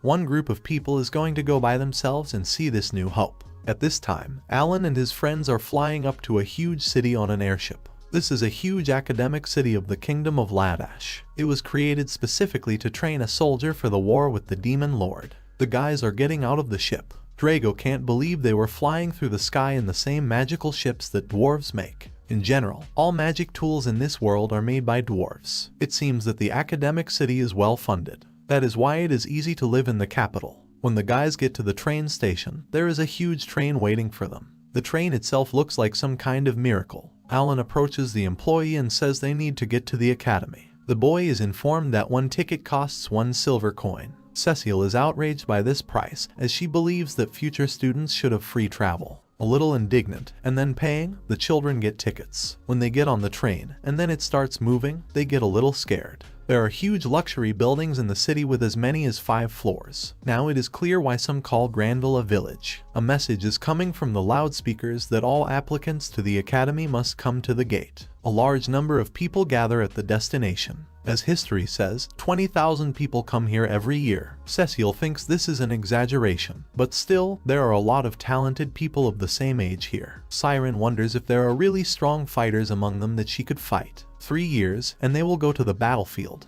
But before that, they need to pass the exam and enter the academy. In addition, you still need to raise the level 7 and get everything you can get in this city. Students are welcome to the academy. In the order of the queue, everyone approaches and passes registration. Before passing the exams, their talents will be evaluated. Thus, the guys are waiting for another obstacle. Now everyone will have to go through the evaluation ceremony. Such a ceremony has already been held by Siren in the church at the age of 5. Drago decides to go first. He is asked to put his hands on the crystal, which will show the results on the panel on the left. Siren can't wait to find out how strong her boyfriend is now. The owner of the axe is shown the result. His strength is B, magic attack is D, endurance, B, attack, A, dexterity, C, intelligence, D, luck, with. These are excellent results. Drago is allowed to take the academic exam, and the boy himself is not happy with the result, because they are the same as when he was 5. Alan notices that his friend is upset. It turns out that the score does not change due to age and level. Next comes Cecile's turn. The girl is a magician. Her power is C, magic attack, A, attack, D, endurance, S, dexterity, V, intelligence, S, luck, in. The girl has no problems with talent and parameters. Alan didn't know that her intelligence was off the charts. Next comes Siren. The girl is a ball master. Her power is S magic attack, S endurance, A dexterity, A intelligence, S luck, V. The girl is very happy to see at the academy, but she herself was upset since she hadn't changed a bit at the age of 5. It's Alan's turn. He has a bad feeling, but there's nothing to be done. As soon as the boy puts his hand on the crystal, everything is illuminated with a bright light. People close their eyes, do not understand what is happening. When the results appear, the boy is very surprised. All categories are equal to rank E. He is told, unfortunately, that such as he has no place in their academy. Here, an incomprehensible set of characters was still corrected, but the characteristics, as they were at birth, remained. The boy doesn't know what to do. Maybe write a letter to the rector on behalf of the Viscount. Cecile is indignant. She is confident in the strength of the boy and believes that this is some kind of mistake. Alan tries to calm down, saying that if it's not the place, it's not the place. It's nothing to worry about, because he will be able to accompany her on the battlefield without any academies. The rector comes to the noise. His skin is pale, his ears are donkey-like, by all signs, an elf. They look at the result and are disappointed. The rector ran to this light almost skipping, and the boy has all the characteristics on E. Moreover, no one has heard anything about the summoner. Hermios is also next to the rector. This is the name of the heroes who are said to be the hope of humanity. The rector has been managing the academy since its foundation. Despite the passage of so many years, they still look young. Coming closer to the boy, Hermios offhand begins to figure out what characteristics he may have. Attack, 570. Intelligence, 1630. And the hero is sure that Alan's characteristics are close to those of a great magician. But he does not have the skill of magic. The boy's stats are fine, but the hero wants to know what the summoner's talent means. He wants to assess whether the boy is fit for the academy or not. Cecil inserts his 5 kopecks, they say, so that he shows all his skills. Alan shuts her mouth in time, which makes her not say too much. Alan believes that he should not show anything to anyone. The hero thought that every dog knows him. Despite this, he decides to introduce himself. The guy says his name is Hermios. He is an ordinary hero. Alan decides to pretend that he has never heard of such a thing. Despite this, he saw his characteristics and skills. The boy asks him to show him his characteristics in order to know who he is dealing with. The hero says that there will be no problems with this. Alan doesn't know what Hermios is here for, but to highlight its characteristics is clearly luck. The guy puts his hand on the crystal and illuminates everything with light. Judging by the characteristics, Alan understands that the hero is a melee fighter. Hermios says it's the boy's turn to show his talent. Alan calls Korosk a little mouse. The boy says that this is his whole talent. Now the hero understands why Alan is called a summoner. He is, indeed, concerned about this skill for evaluation, but he does not see a magic book, nor spells, nor a blessing from animals. Therefore, even if he is a hero 3 times, the boy is not going to show him more than he needs. When the guys pass on the territory of the academy, they discuss a little what has just happened. Alan is glad that they have received valuable information. Drago thought that his friend had deliberately decided to fail the test. At this time, the rector hero is discussing Alan. The boy seems rather strange to them, but they still have a lot to learn about him. The written exam is mathematics, the national language of the history of the kingdom. They resemble college exams from the boy's previous life. As well as the exam, the test of knowledge of the flood and the weaknesses of monsters applies. Alan passes the exam the best. Despite this, all the guys get into the academy. Congratulations to all those who have passed the exam. Uniforms will be issued later, so everyone is asked to line up. Alan offers a friend to rent a house and live there together. The guys do not mind. But first they need to get adventurer cards, as they will still need them to enroll in the academy. The guys come to the guild, where they create their ID adventurers. To do this, you need to wait for some time. Alan has a question. The boy says that they urgently need magic to me of rank D at least 10,000 at a time. The guild commission will be 10 gold coins. There is a dungeon in the academic city where you can get them. In 3 years, Alan will need about 2 million of them. The stone is not only a source of energy to fuel magical artifacts, it is also a valuable resource for a summoner hoping to defeat the demon lord. The boy hopes that he will be forgiven if the prices for them jump several times because of him. The guys are given cards by adventurers. They even have names on them. The boy is asked if they are going to go to the dungeons, if he wants to register his group. He decides to do so. Alan asks Cecile if she has any suitable beautiful name to name their band. The girl trusts her friend and says that he can name the group himself. The boy calls the group a hardcore player. The guys wonder why there is only one, and what does it mean at all. Alan explains that this is all so that no one will guess anything. He, as disinherited, is the title of the one who put everything on the line and achieved his goal. The guys are satisfied with this name. Although in his previous life, Alan could not be called such a thorough player who forgot about everything. But in this world he has a talent of as many as 8 stars, which surpasses all the heroes, whether he wants to or not, but now he innately will have to become the best. After visiting the Seekers Guild, the guys start looking for a house. They are selected the perfect mansion that meets their requirements. Groups of 20 people will be freely accommodated here, which will be more than enough to capture dungeons. There is also a dungeon station nearby. The rent of the building is 10 gold coins per month. The boy is satisfied with everything, and he decides to sign a contract without consulting with friends. Everyone wonders why the boy is wasting money. Well, after a while they just agree. The guys settled in the dining room on the first floor. They're having a meal now. Alan says they haven't found the database, and now he would like to share some information with you. The guys are listening to him attentively. Cecile says it has to do with what will happen in 3 years. Alan informs that he and Lady Cecile are going to challenge and defeat the Demon Lord and his army of minions. Siren immediately agrees to fight with her friends. Half of the soldiers are hybrid on this battlefield, so Drago is given the opportunity to think about this offer. If he wins, he will become a hero himself. It was an interesting story for him, so the boy agrees to join his buddies. And suddenly they find out that friends see a magic book that belongs to Alan.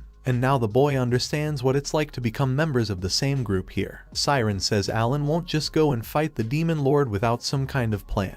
The boy says that they have 3 more years to become stronger in the dungeons, prepare equipment, and find some healer in their group. He says that he was born with a difficulty of 1 to 100. And now skills and characteristics are developing 100 times slower than the rest. To overcome everything, he will need a whole sea of magic stones as well as magical power. The boy would really need a mana recovery ring. He should be searched for while they are still in this city. Now the guys understand why the boy bought so many magic stones. In general, in the coming years, they will all be very busy. And as they usually say, welcome to hell.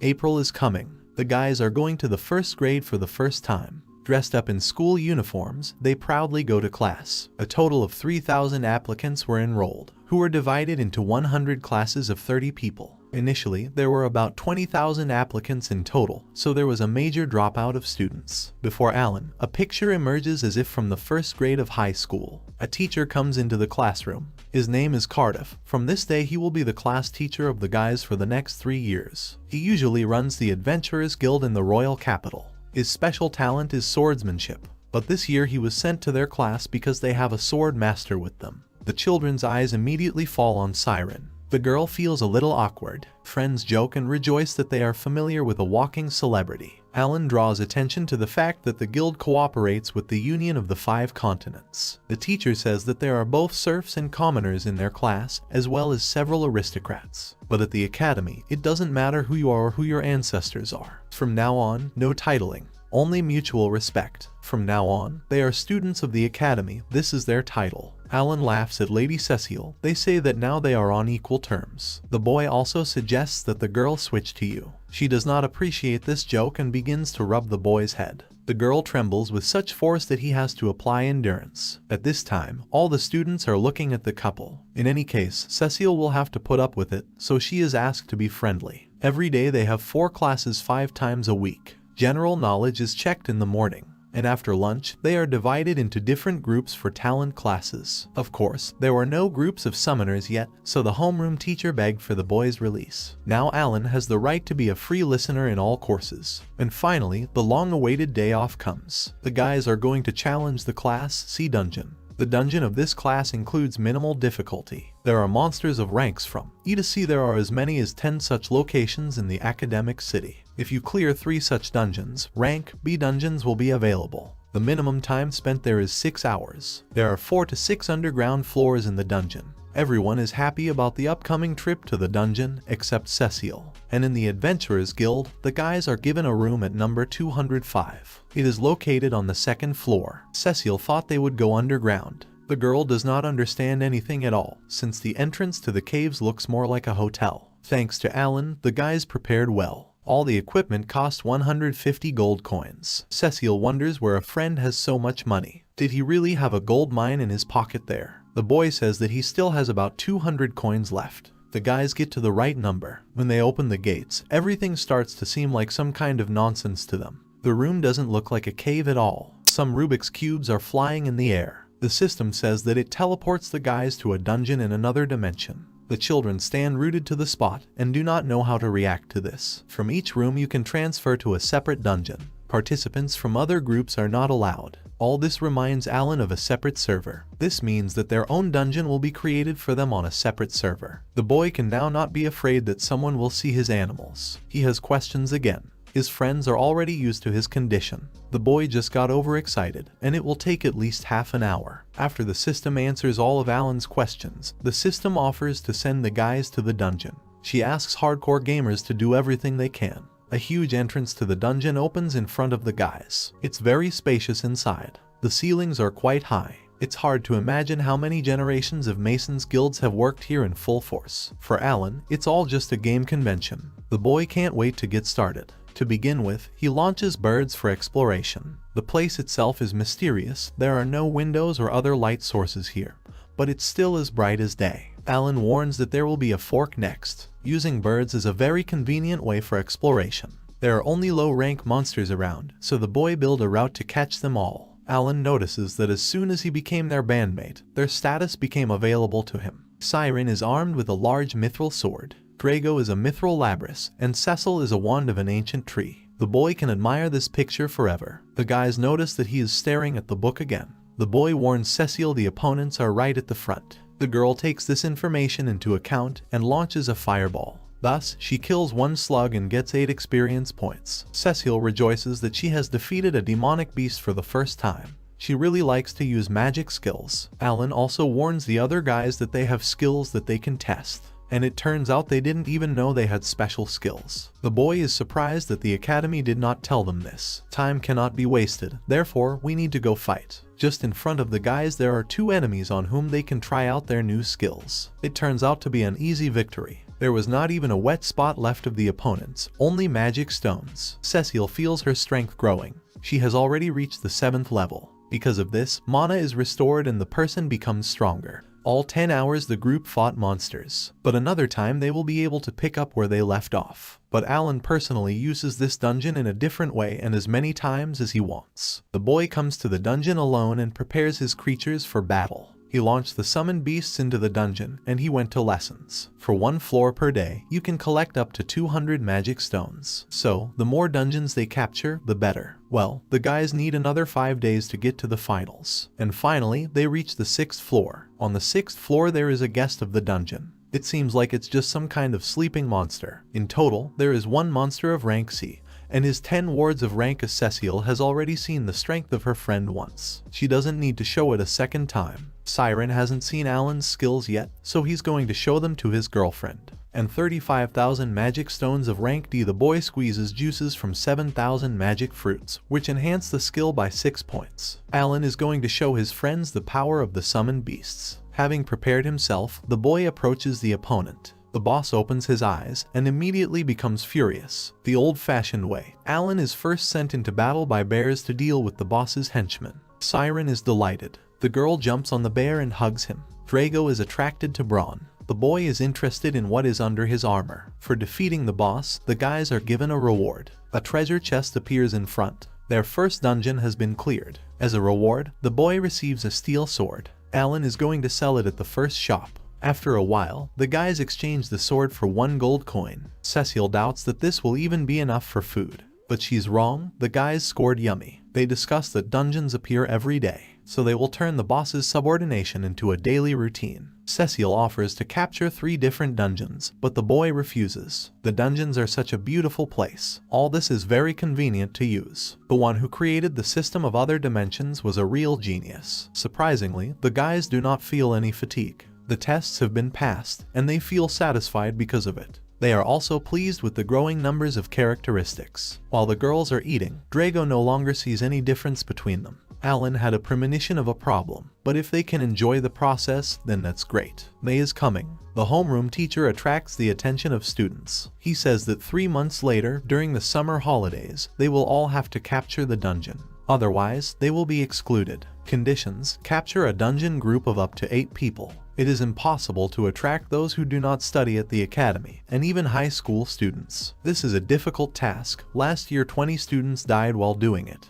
Listen to this, the children get scared, they are in shock. Alan believes that this task is difficult for a child who does not know about the demon lord. All the guys throw with to the sword master, and asks the girl to join them. Panic begins. Everyone is frantically looking for someone to join, or someone to take. Alan, of course, is not familiar with all this etiquette, but even he understands that you need to be polite when recruiting. He asks his buddies to get in line. They don't quite understand what he's doing. All this reminds the boy of school club activities. He starts the announcement that hardcore gamers need new members. They raid the boss. The boy says that they are looking for people specializing in restoration magicians, for example, monks. The 4 of them have already captured 2 Class C dungeons. Students listen attentively to this and are surprised that the guys have already managed to do such a job. Elaine continues, saying that 2 days a week they go to capture the dungeon. Participation in at least 1 capture is a prerequisite. Conditions that cannot be changed or announced in advance. Dungeons are a dangerous place, so the boy wants everyone to trust the talent of their comrades. They will share the reward equally. The share is large because there are few people. It also offers allowances, bonuses, a social package, and the opportunity for career growth. All the guys are immediately inspired and calms down.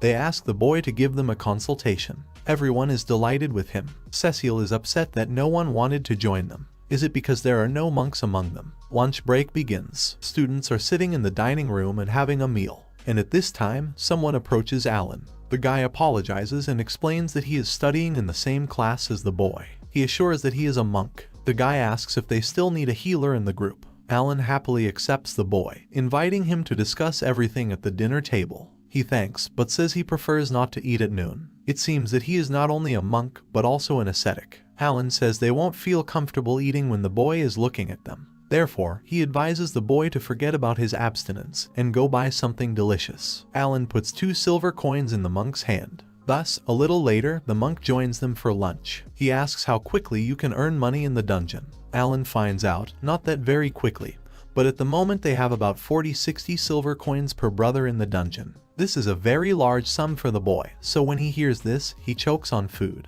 He asks permission to take part in the renovation. The boy also introduces himself and says his name is Jim, and the guys warmly welcome him, so they agree to go to the cave next Saturday. The first raid with the participation of Jia is coming. The guys come to the dungeon of rank C when the boy's level rises. It seems to him that he has passed the test of the gods. Jian is also not familiar with the image of comrades. The boy notices that the guys are working together. Someone is covering the rear, someone is attacking enemies, but most importantly, they are a single entity. The guys are successfully clearing the dungeon, in principle, as expected from a campaign led by a master of the sword. 2 more weeks pass. The guys are taking over the dungeons, already on the 3rd day. They are currently in a Class C dungeon on the lower floor. Alan leaves the boss's henchmen guys. Cecile launches a flaming spear at them. After that, Alan releases his draft animals. 1 C rank opponent is really too weak for these monsters. During the fight, Drago gets wounded, but Jai heals him. Wounds heal like a dog.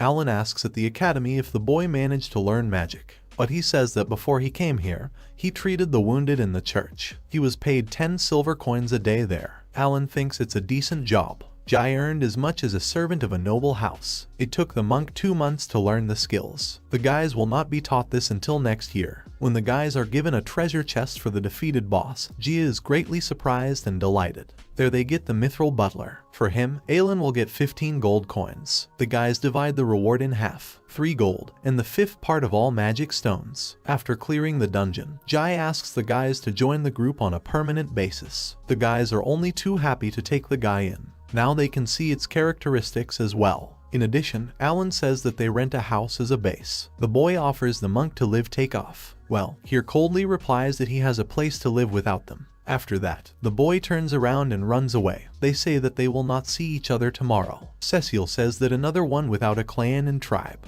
He didn't have a noble surname next to his name, so he doesn't have to go to war. But Alan believes that not everything is so simple. Besides, healers are desperately needed on the battlefield. And at the academy, he is always alone, like Biriak. Despite this, Siren still wants to make friends with him. Cecile is glad that at least he got the money and now he can eat normally, otherwise it hurts to look at him. June is coming. Alan now has 60 card slots and a branch of prizes, and the boy now has awakening skills. Now it remains to find out what it is. The new creatures are much larger and more powerful than the previous ones. The boy spent most of the money in magic stones, but it was worth it. And now they get to meet new actors for the first time in 2 years and 11 months. Alan also has a new talking doll. Her name is Marika, and this doll has magical power. It's like a ghost. It can fly through walls. Now the boy wants to test a new skill. He calls Denka. The creature's characteristics remain the same, but a new line was added with the awakening. Thanks to this skill, the creature summons a whole swarm of its own kind.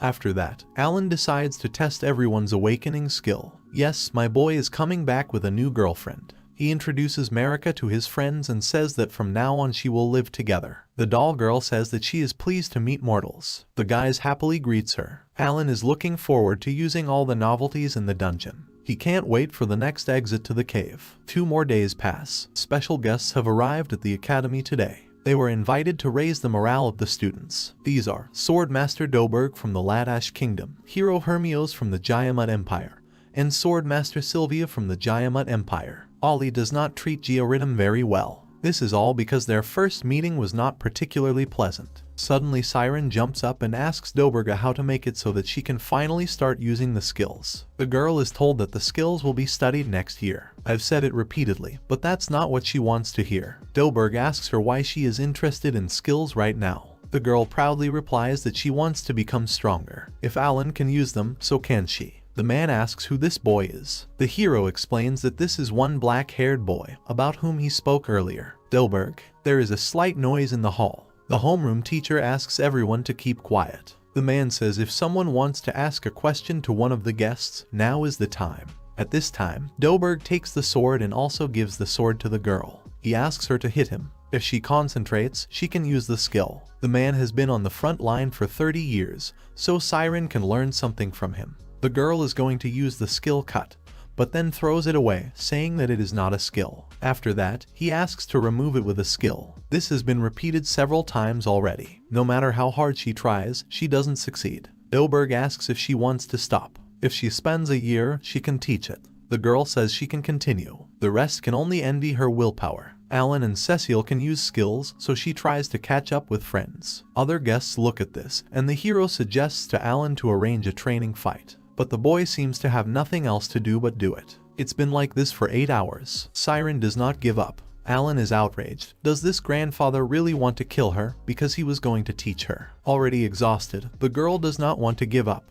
and she only does what she talks. Then she gets up and starts screaming that Alan has a goal that he is striving for, and she will help him achieve it, but only if she becomes stronger. The teacher tells her, in this case, to focus and impress him with her skill. The girl swings the sword and finally, she manages to apply the skill of the cut. The man is very pleased. Now he will never forget this duel. Siren is still on her feet for a while, but then falls to the floor without strength. Alan runs up to his girlfriend, uses the herb of life. Doberg plans to continue studying with her. The hero approaches Alan and asks what his goal is, but the boy says he will say it when he can fully trust him. The guys are planning to clear the C-rank dungeon on the 3rd floor. This day has finally arrived. The guys have been waiting for him for a very long time. Now Alan will show everyone his new monster. The boy calls some overgrown turkeys. They can be saddled to ride. The guys climb on the birds, and the boy orders them to move towards the quarry. Opponents begin to approach them. It's time for Siren to check out her new tax. The girl uses a flying sword that cuts the enemy's air with a whirlwind. This is considered a single attack. Marika helps the guys collect stones. All this resembles some kind of non-cavalry ostrich. They don't even have to learn to drive. The guys go down to the lower floor. It's only morning. They've already passed 2 floors and defeated the boss without getting off the birds. Alan looks at the monk. I think that only a bag of money will please him. Up to how much he was not given, he will still fast. Now they can easily clear 3 C-rank dungeons and forget about them forever. Alan invites the guys to celebrate this event, and at the same time, the joining of Gia in the team. But she says let them do it without him. He has not been seen by his family for a long time, and they are probably worried. Alan asks if his parents live in the academic city, but the boy says that after he entered the academy, 7 people from his family moved in with him. No dating, no recommendations, no good earnings. He just can't get a piece down his throat when he thinks about his parents. It turns out that the monk is the breadwinner of 7 hungry mouths. Alan says they're just looking for someone to do housework at their base, so he offers to transfer the guy's family to them and take him off together. But the boy does not understand why such a manifestation of care suddenly. Alan tries to explain that they are comrades. Besides, he promised a social package when recruiting for the group.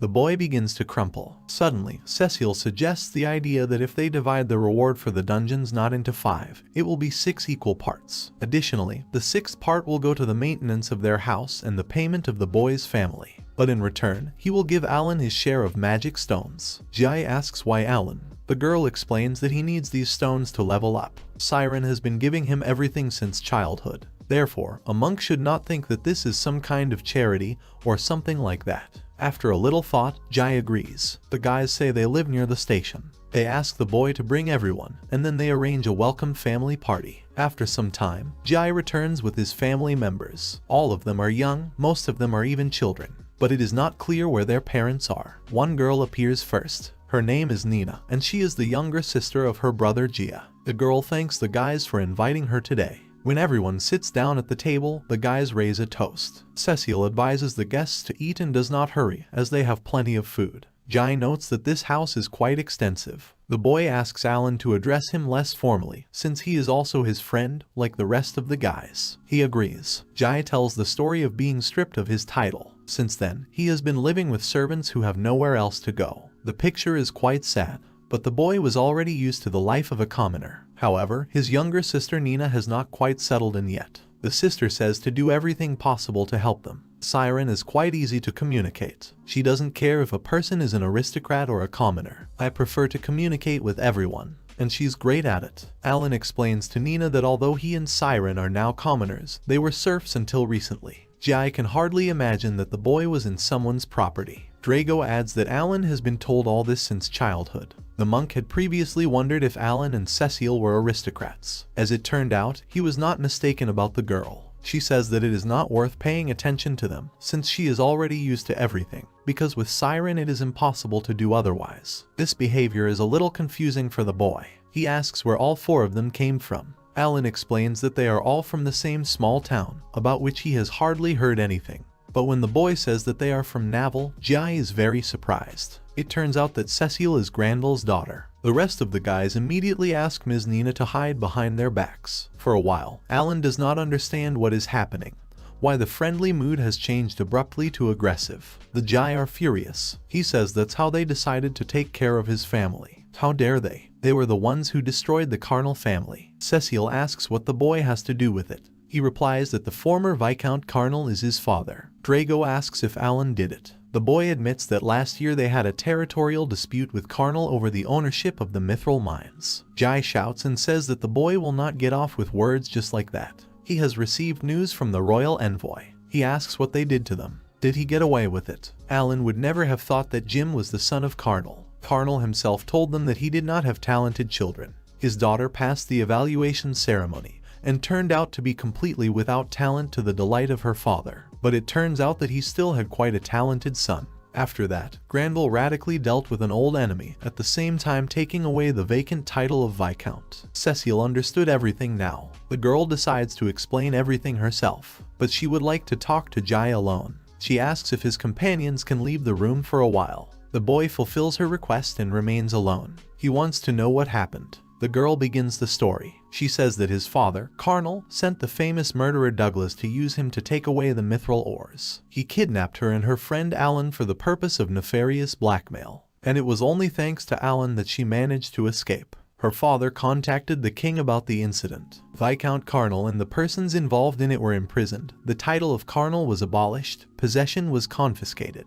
The girl heard that Mrs. Carnal is imprisoned in one of the royal castles. It is true that her father participated in the death of the Carnal family, but there's nothing to be ashamed of. The girl says that if Jai doesn't believe her, why doesn't he go to the royal capital and find out for himself? She is not obligated to provide him with evidence. Jai stands at a loss. He could not even think that his father was capable of such a thing.